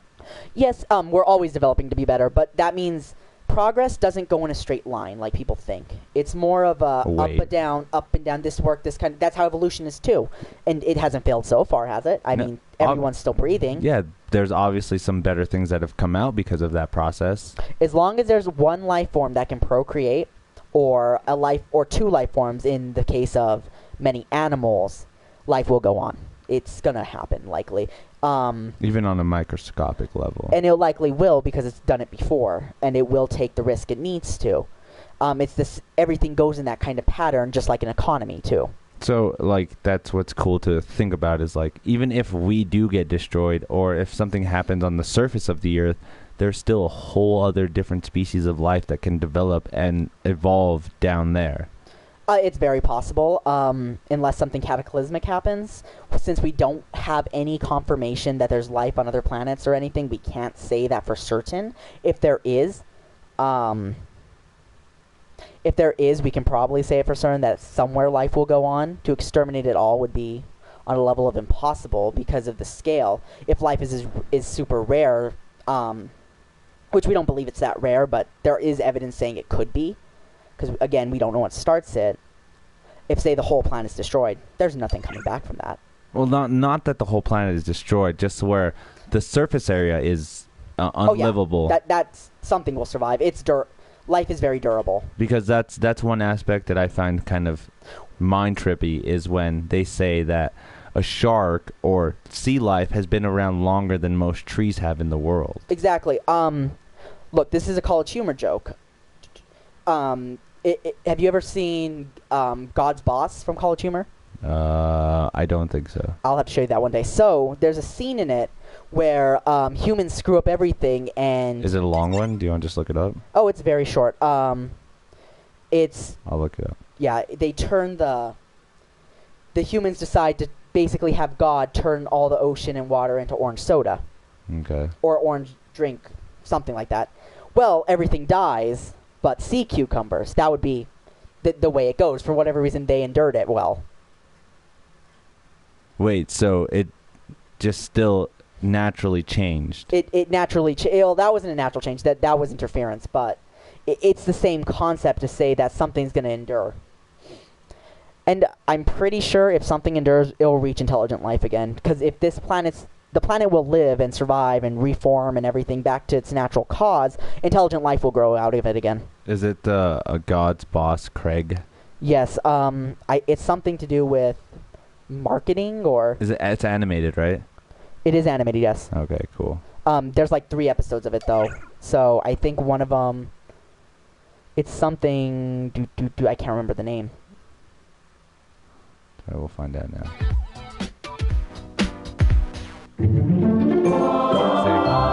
That's the only shitty part, is how bad the quality is. Thanks, Ariel. I'll get right on these. Coming in hot. Gatto. J to the Hoba. How's my employee, the Millennium, doing? Fine, Not sir. this one. Sir, It's not this please. one. No. Who am I? Lancelot? Elton John? Call me Craig. Okay. Craig. You see, I was actually There's just reviewing some sponsorship trailers, and so New I'm kinda busy. Jesus Brass and... tacks. Dig Sponsorships. It. It's going to be sponsorships. Alright. It's going to be this.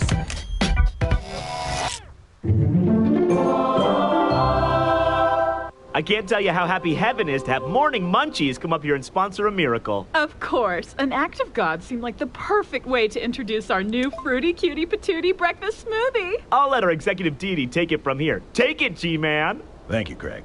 Well, there have been a lot of hungry homeless in the Bronx lately, so for this miracle, what if we took one morning munchies breakfast and multiplied it... Let me stop you right there. This smoothie is designed to appeal to a young, upwardly mobile demographic. This miracle sounds like it targets a lower income quadrant, and we already market to them with our jam juice and crunk cakes. It was my idea to make the rims waffles. Wow, that is just... Wow. Oh, brain squirt. Remember when you guys did that water into wine coolers thing? Alcohol sounds risky. Our brand persona is health conscious, fully family aware, and only mildly experimental in bed. Noted. But what if we turn water into smoothies? Oh my Genius! God, I that love is it. I want to take that idea. Let's do it. I'm hard. Whoa, whoa, whoa. Yeah, keep going. What? Water. Well, you're the artist, and we don't want to meddle with your vision, but just to think big, because I know we all want big. Our brand persona is very ambitious, probably because of its poor relationship with its father. What about, all of it? You want to turn all the water on planet Earth into a high-sugar fruit shake? Actually, high organic cane juice fruit substitute shake. Whoop. FDA actually just nixed shake. It's now a mid-grade tractor fuel replacement. I really don't think What? we... What God means is, if we pursue this creative, we may have to ask for a bigger media buy. Our brand persona has very deep pockets right now.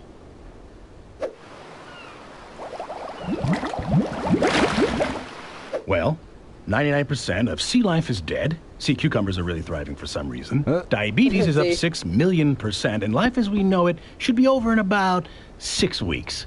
Happy? Are you kidding? Brand awareness has never been higher. Our smoothie's on every news channel. We are this close to getting Fruitpocalypse trending on Twitter. Huh, Lev? Oh my god. Do you see what I'm saying? Lev. Yeah. Yep, another dehydration death. In fact, the board is so impressed they want to have you manage our entire brand. Now, what if instead of hands, everybody in the world had bacon biters? Bacon biters, a bite of bacon is always at hand. I don't know, just something we're workshopping. What do you guys think?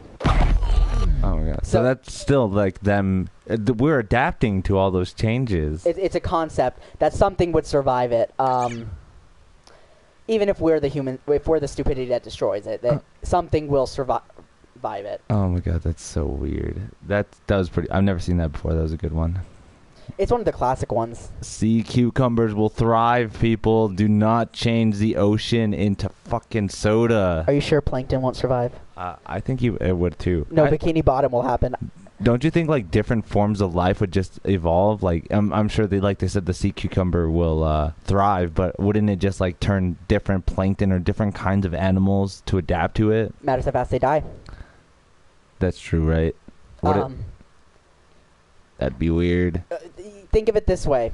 All creatures came from one single-cell organism. One of the single-cell organisms decided one day to eat the other single-cell organism. So, It would happen. It could happen. And I can see it too. Like, obviously, it'd just be some different, like the way The Simpsons has that three-eyed fish. It looks exactly the same, but just that one three-eyed fish that swims around. Well, it could take tons of possibilities. We might even screw it up in our own way where we cause more mutations. We're pretty good at stuff like that. I could see that happening, though. Just like with SpongeBob, one of the theories is that Bikini Bottom is at the Bikini Atoll where we were dropping nukes. Ouch. Yep. Anyways, I have one more thing to talk about. This is actually kind of weird. I just saw it on the Joe Rogan podcast because I love that guy. That guy's awesome. Hopefully you get something going on. Joe Rogan, this is a shout out to you, man. You're awesome.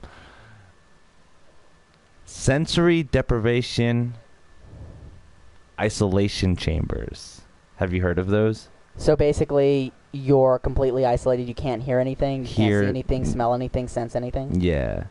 I have. What do you think about them? I've heard they're basically modern forms of torture if done in a long period of time. In other ways, it's just resting. I heard it was a great way to expand and open your mind in certain levels that nobody has ever done before. Well, you might be able to reach certain levels.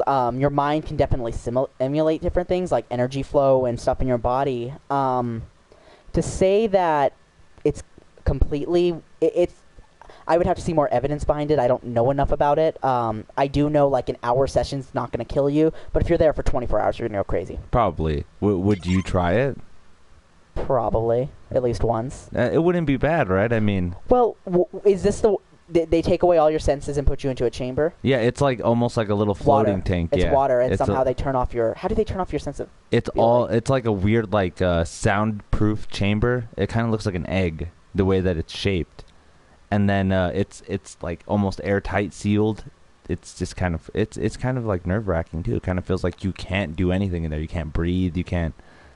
So to say it's influential in a way, it might be better for scientific study than and a form of relaxation. But there's not a lot of hard evidence because you still think, if you can't sense anything, are you even thinking? We don't know. Yeah, that's the crazy part. That's where all our reception comes from. Because some people on the podcast that I was listening to Joe Rogan were like, they got to a point where they didn't even feel like if they were breathing anymore. I could believe that. I can definitely believe that. It's hard to say. Are you even alive at that point, or are you conceptualizing? Are you in your own placebo? That would need a lot of testing. Someone would have to do that. Someone would have to fund that. I don't think it's on priority right now. You don't think it's like something that's it's probably... Obviously, it's not going to be something that's mind-altering that's going to change the world to make people like we were speaking where we need more intelligent people. It's not going to turn you into that kind of aspect. No. But the cool thing about it is we don't know exactly what it does. So, unfortunately, I know how humanity is. We found sticks, we weaponized it. We found nukes, we weaponized. We found nuclear power, we weaponized it.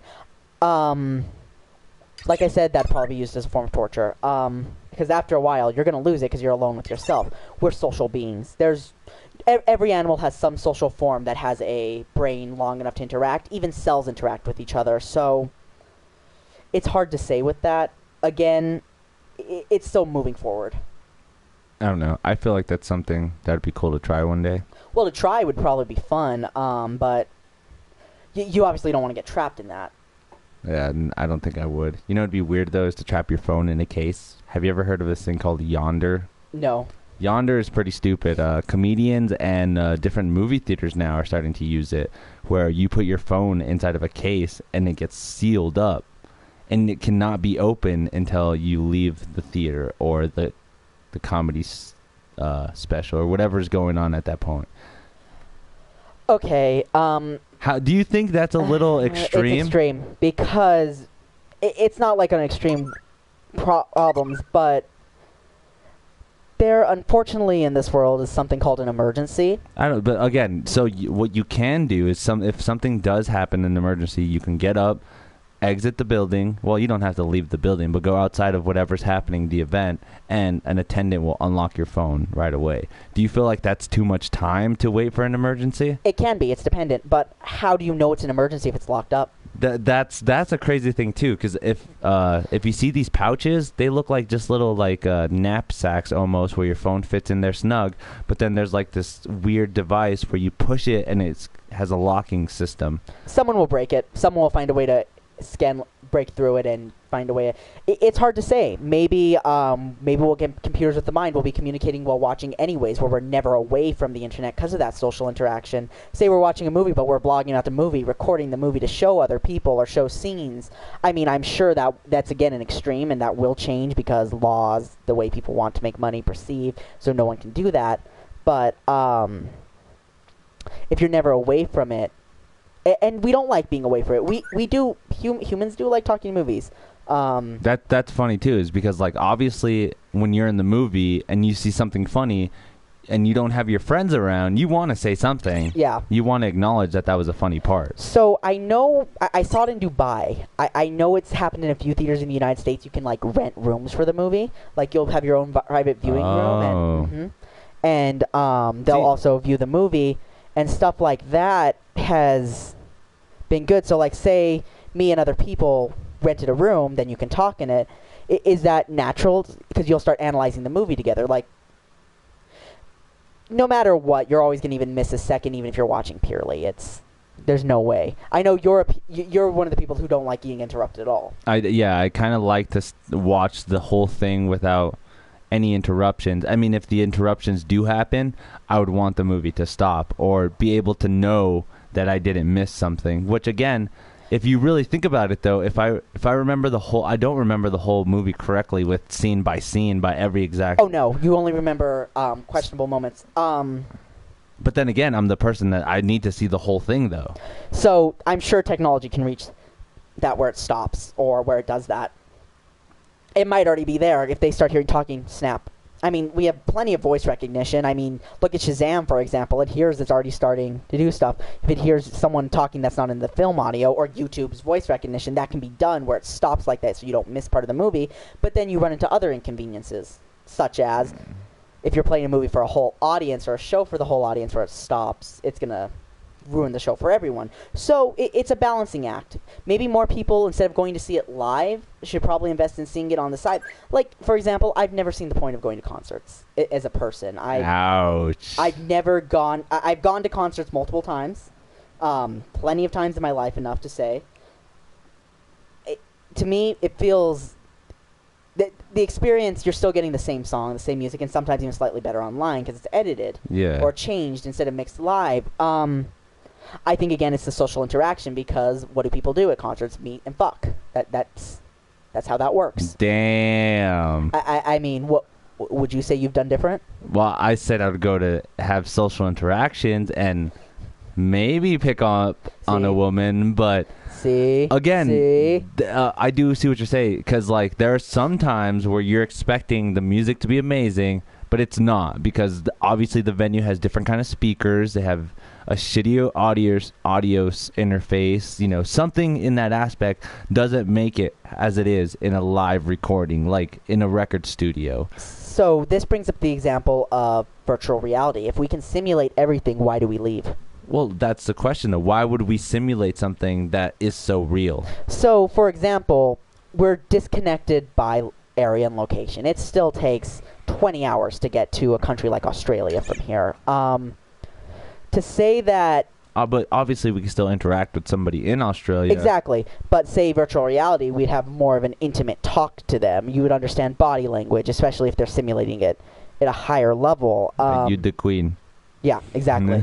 But no, you would read more into it. Yeah, obviously, because you would actually be able to, like, they could be like, come to this place where I like to hang out. Well, and then say you can go to a virtual contest or a virtual concert, you can change your settings, interact. I mean, and I've heard this before, some people, and again, this is probably a bad thing, some people go to concerts for violence, and that's nothing that's probably good. That's true. That's probably true. There's a whole base in every community that does. Every genre, everything. They like starting fights. I mean, they like... Sometimes forms of expressing themselves are to the extreme, and they haven't learned other coping methods. And that's already been psychologically proven beyond expectation, is that there's some rebellious behaviors that they don't want to use other coping methods because they don't care about them anymore. They've been desensitized to them. Yeah, no matter what social class you are, I mean, you can see it as like, oh, these guys are like hoodlums going to like a rap concert to just go cause problems, compared to like, oh, these guys are tech nerds going to a TwitchCon to cause problems. It still would be in the same aspect. Well, it's again the same thing. There are people who are like that. But see, in that virtual reality, no one's going to get hurt.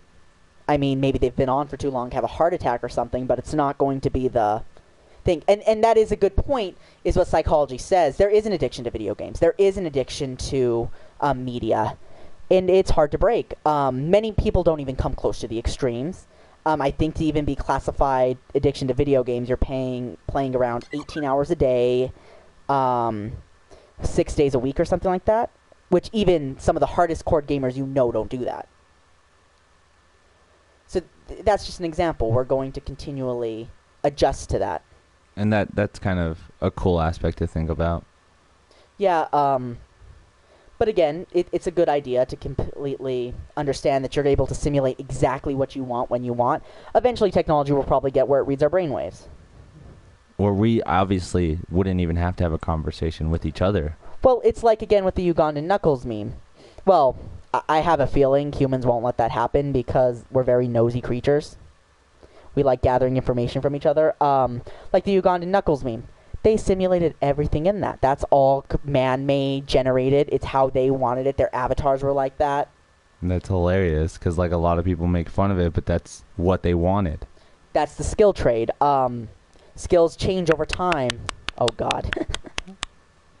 It does. It's crazy, though, because obviously later on in life, they're going to get better at it, and it's just going to be different for them. They're going to be like, oh, people will sell and monetize it, and that's a natural growth and progression. I mean, it's already being turned into like a meme and stuff like that. Oh yeah, there's people who will there's people, and I'm sure it's become more popular because it has more outsourcing now.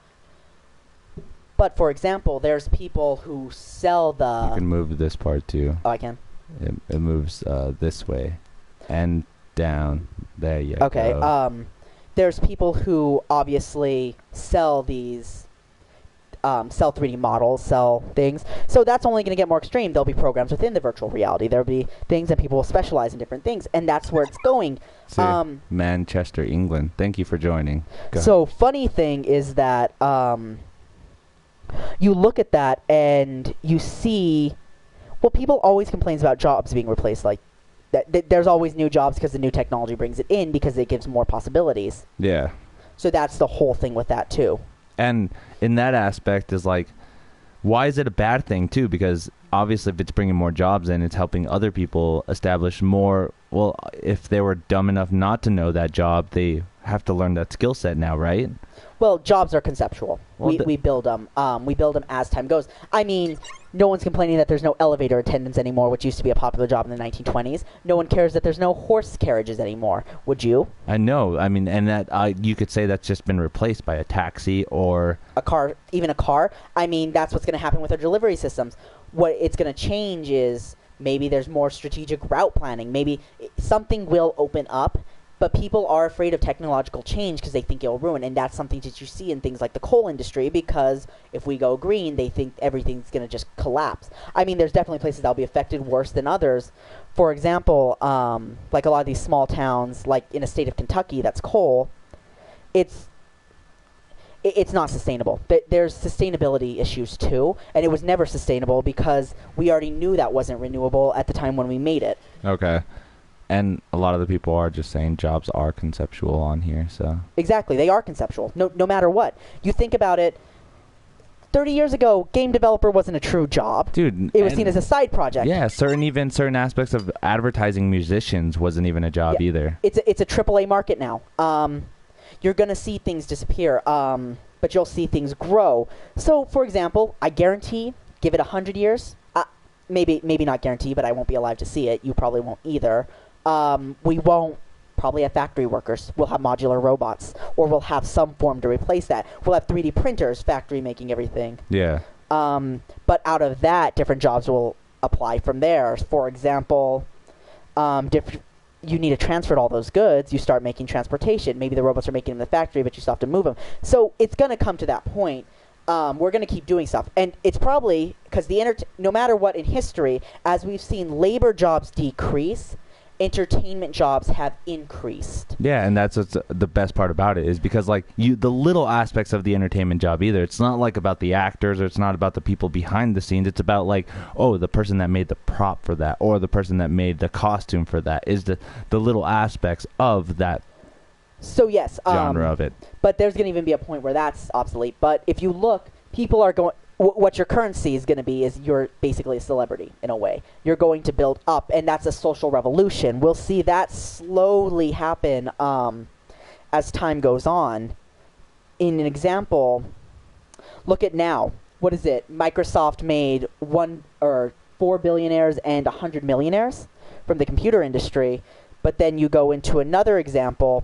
Now the computer industry, because that's expanded, created the social media industry. That created another industry. And that's not even talking about like what their subgenres of like digital art, the different aspects of what it did to contribute to Microsoft's development. Yes, you're going to lose jobs. You lost a lot of processing jobs because of computers. For example, you lost things like you lost a lot of jobs that were, example, calculating everything, simulations. I mean, we still obviously check the math because we're not exactly 100% on them, and that's just us. They've yet to fail yet, but you've lost a lot of that and created more. We're going to get rid of middle management. It's just going to happen. We're going to get rid of grunt work and middle management.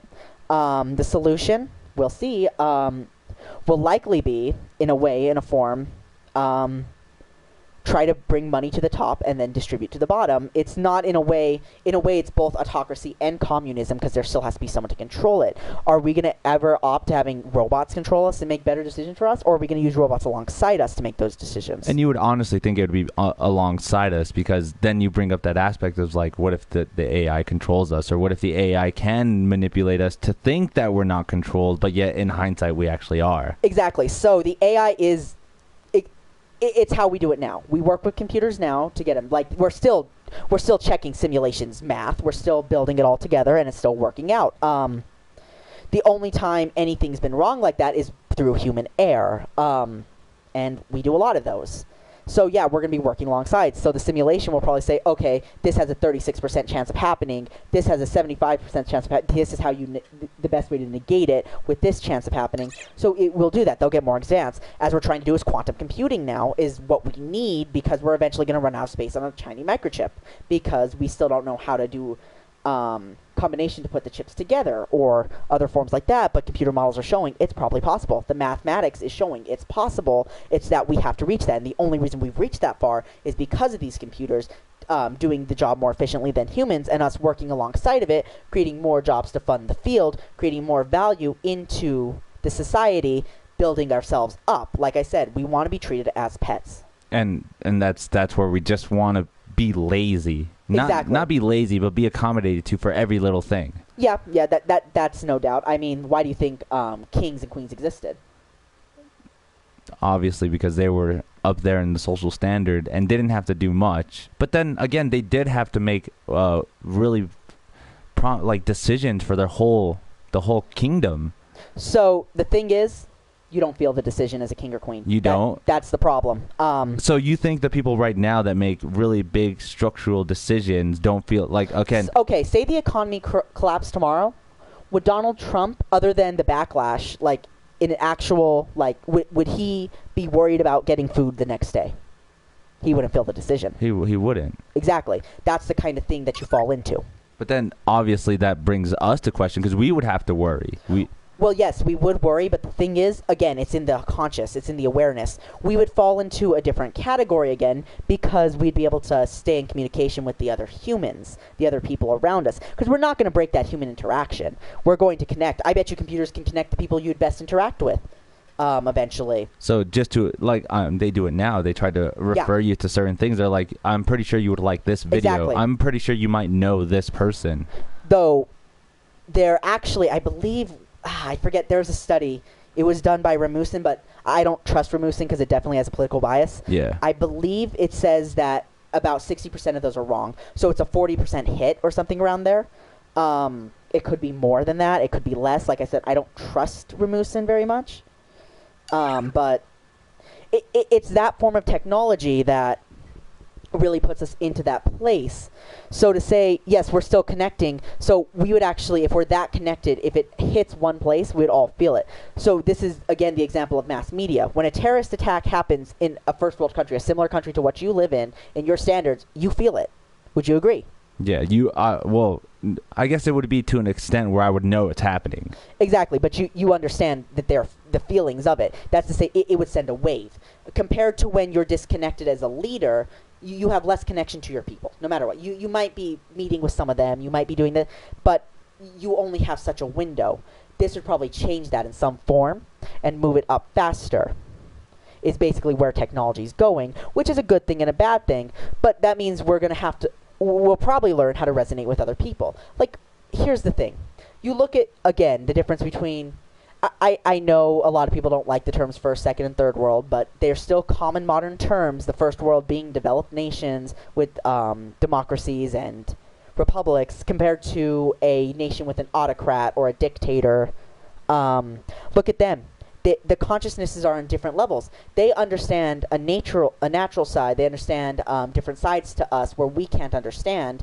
Or in our sense, we understand a different types of humor because our humor is producing faster and spreading faster. So you're on two different worlds, and that's why those terms are coined. When you go on that aspect, you're looking, yet you have hard times to relate. You're going to still find a few things to relate to, but more than likely you're going to miss a disconnect, and that's what happens. So you would have to have a whole modernization of the world. The hard thing with that is that, one, the world's big. People forget the scale of planet Earth. People also forget the scale of the amount of the population size. And they always get those two confused because they always think like the population is going to outdo what the land mass of what we have. Well, okay. We actually, humans do like being densely populated for some reason. Well, that brings up the whole social thing. We want to have people around us. Yes, and that you're probably right. We have a tendency as humans to only build up, though, if we need it. Look at New York City, Tokyo, some of the most densely populated cities in the world, Singapore.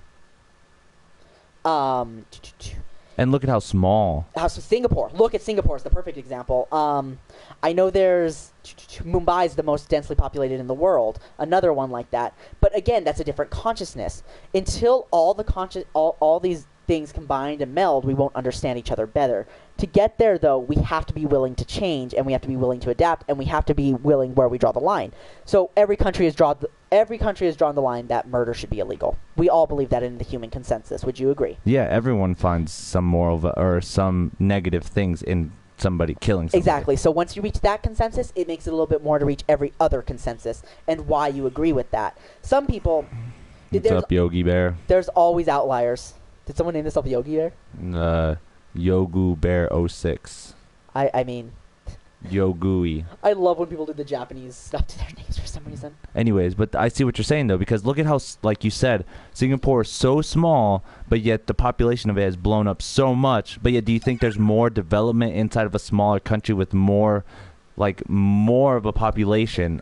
I guess you could take into the aspect of, like, things at a microscopic level develop faster than what they would in our sense of whatever size we are.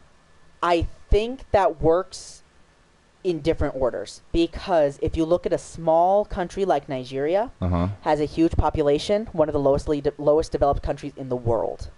And it's just because you think it's because of the population. It's not. There's many factors to that. Being small to start off with, you're only concerned about certain factors. But as you get big, you go into more factors. That's the whole concept of a superpower versus a non-superpower to a regional power too.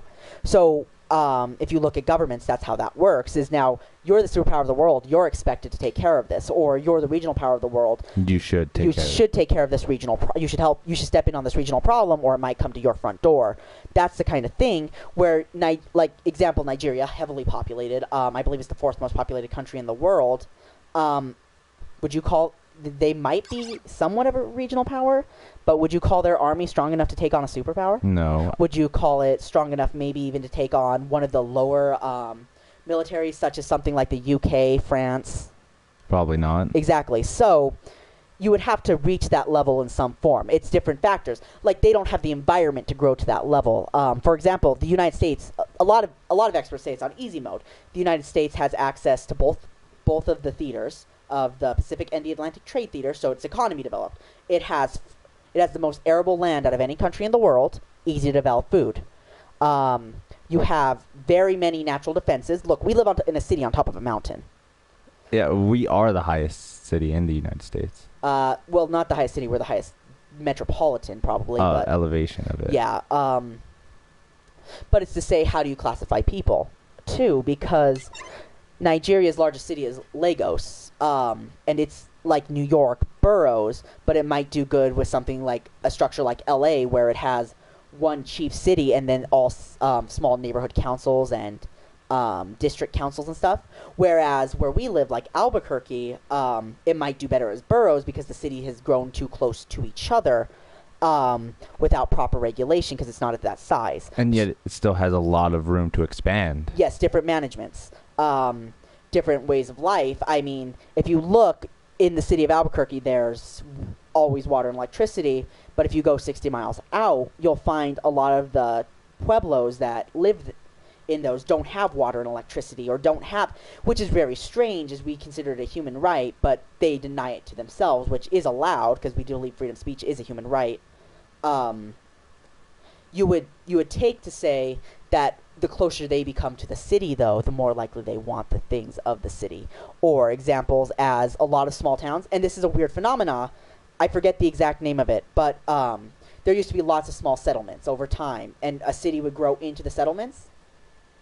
All the people would adjust and love the city more than the settlements. So it's moving the essentials from the urban life or the rural life to the urban life, such as things like farming. That's where concepts of sky farming and concepts of conservation farming has built up in cities, where in a developed nation you can do that. Well, in a city like Lagos you can without help. Where we should be helping them, we still miss levels, so we're never going to hit them directly until they've reached that the same on the same area. This isn't like levels like one's higher or the lower. This is like levels like, oh, they're fluctuating. This is why that changes. Where say an American and someone from the United Kingdom can understand a first world joke, well, someone from, say, South Africa, a second world country, is going to possibly miss it because it's not relative to their society. Yeah, they wouldn't get it. Like, I don't want to say that a lot of third worlders wouldn't get the whole, like, the joke with well, okay, put it this way. We don't get a lot of their jokes. That's true, too. And it's because it's a different world. Say they have a joke that can be understood across the plains of Africa,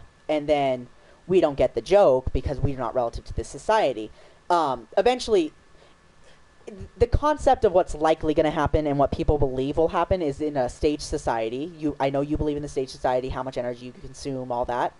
Is likely will become an ecumenopolis. Do you know what that is? No, I do not. An ecumenopolis, you like Star Wars. Yeah. Coruscant is an ecumenopolis. The whole planet's a city that's constantly working together to keep the resources and keep each other alive, recycling and building. Through the whole planet? Through the whole planet. Okay. Using all the resource, you'd be a level 2 society. That's an ecumenopolis. Okay. Also, moons can become ecumenopolises. I do doubt we would be able to do anything with our moon with current technology because it doesn't have an atmosphere to the level that we need. But still, I mean, it's a possibility. It is a possibility. I'm sure people are looking towards it. The will is a way still seems to be, if there's a will, there's a way still seems to be relevant. I know a lot of people don't like that, especially in America. A lot of people have been believing the American dream's dead, but you see it, people becoming millionaires in one video. So many people coming up with like different ideas that have made them Another follow. video I would like everyone to watch, look up There's Lots of Good in the World. I think that's the name of the video. It's a video that basically states that there is, that for all the bad, there's still more good. And I could see that too, because that's exactly how I see any part of life, is if you totally take all the bad aspects of life, it will certainly not be outweighed by what happens good out there. So for every death, there's 2 babies born. That's just... Exactly. I think it's something like 2.4, but it's not... That's still... That's it's a point. Yeah, exactly. And on that note, that's just letting you guys know that you guys should be better people and obviously help out the more you can. Just kidding. Do whatever the fuck you want, guys. You guys are awesome for listening to this.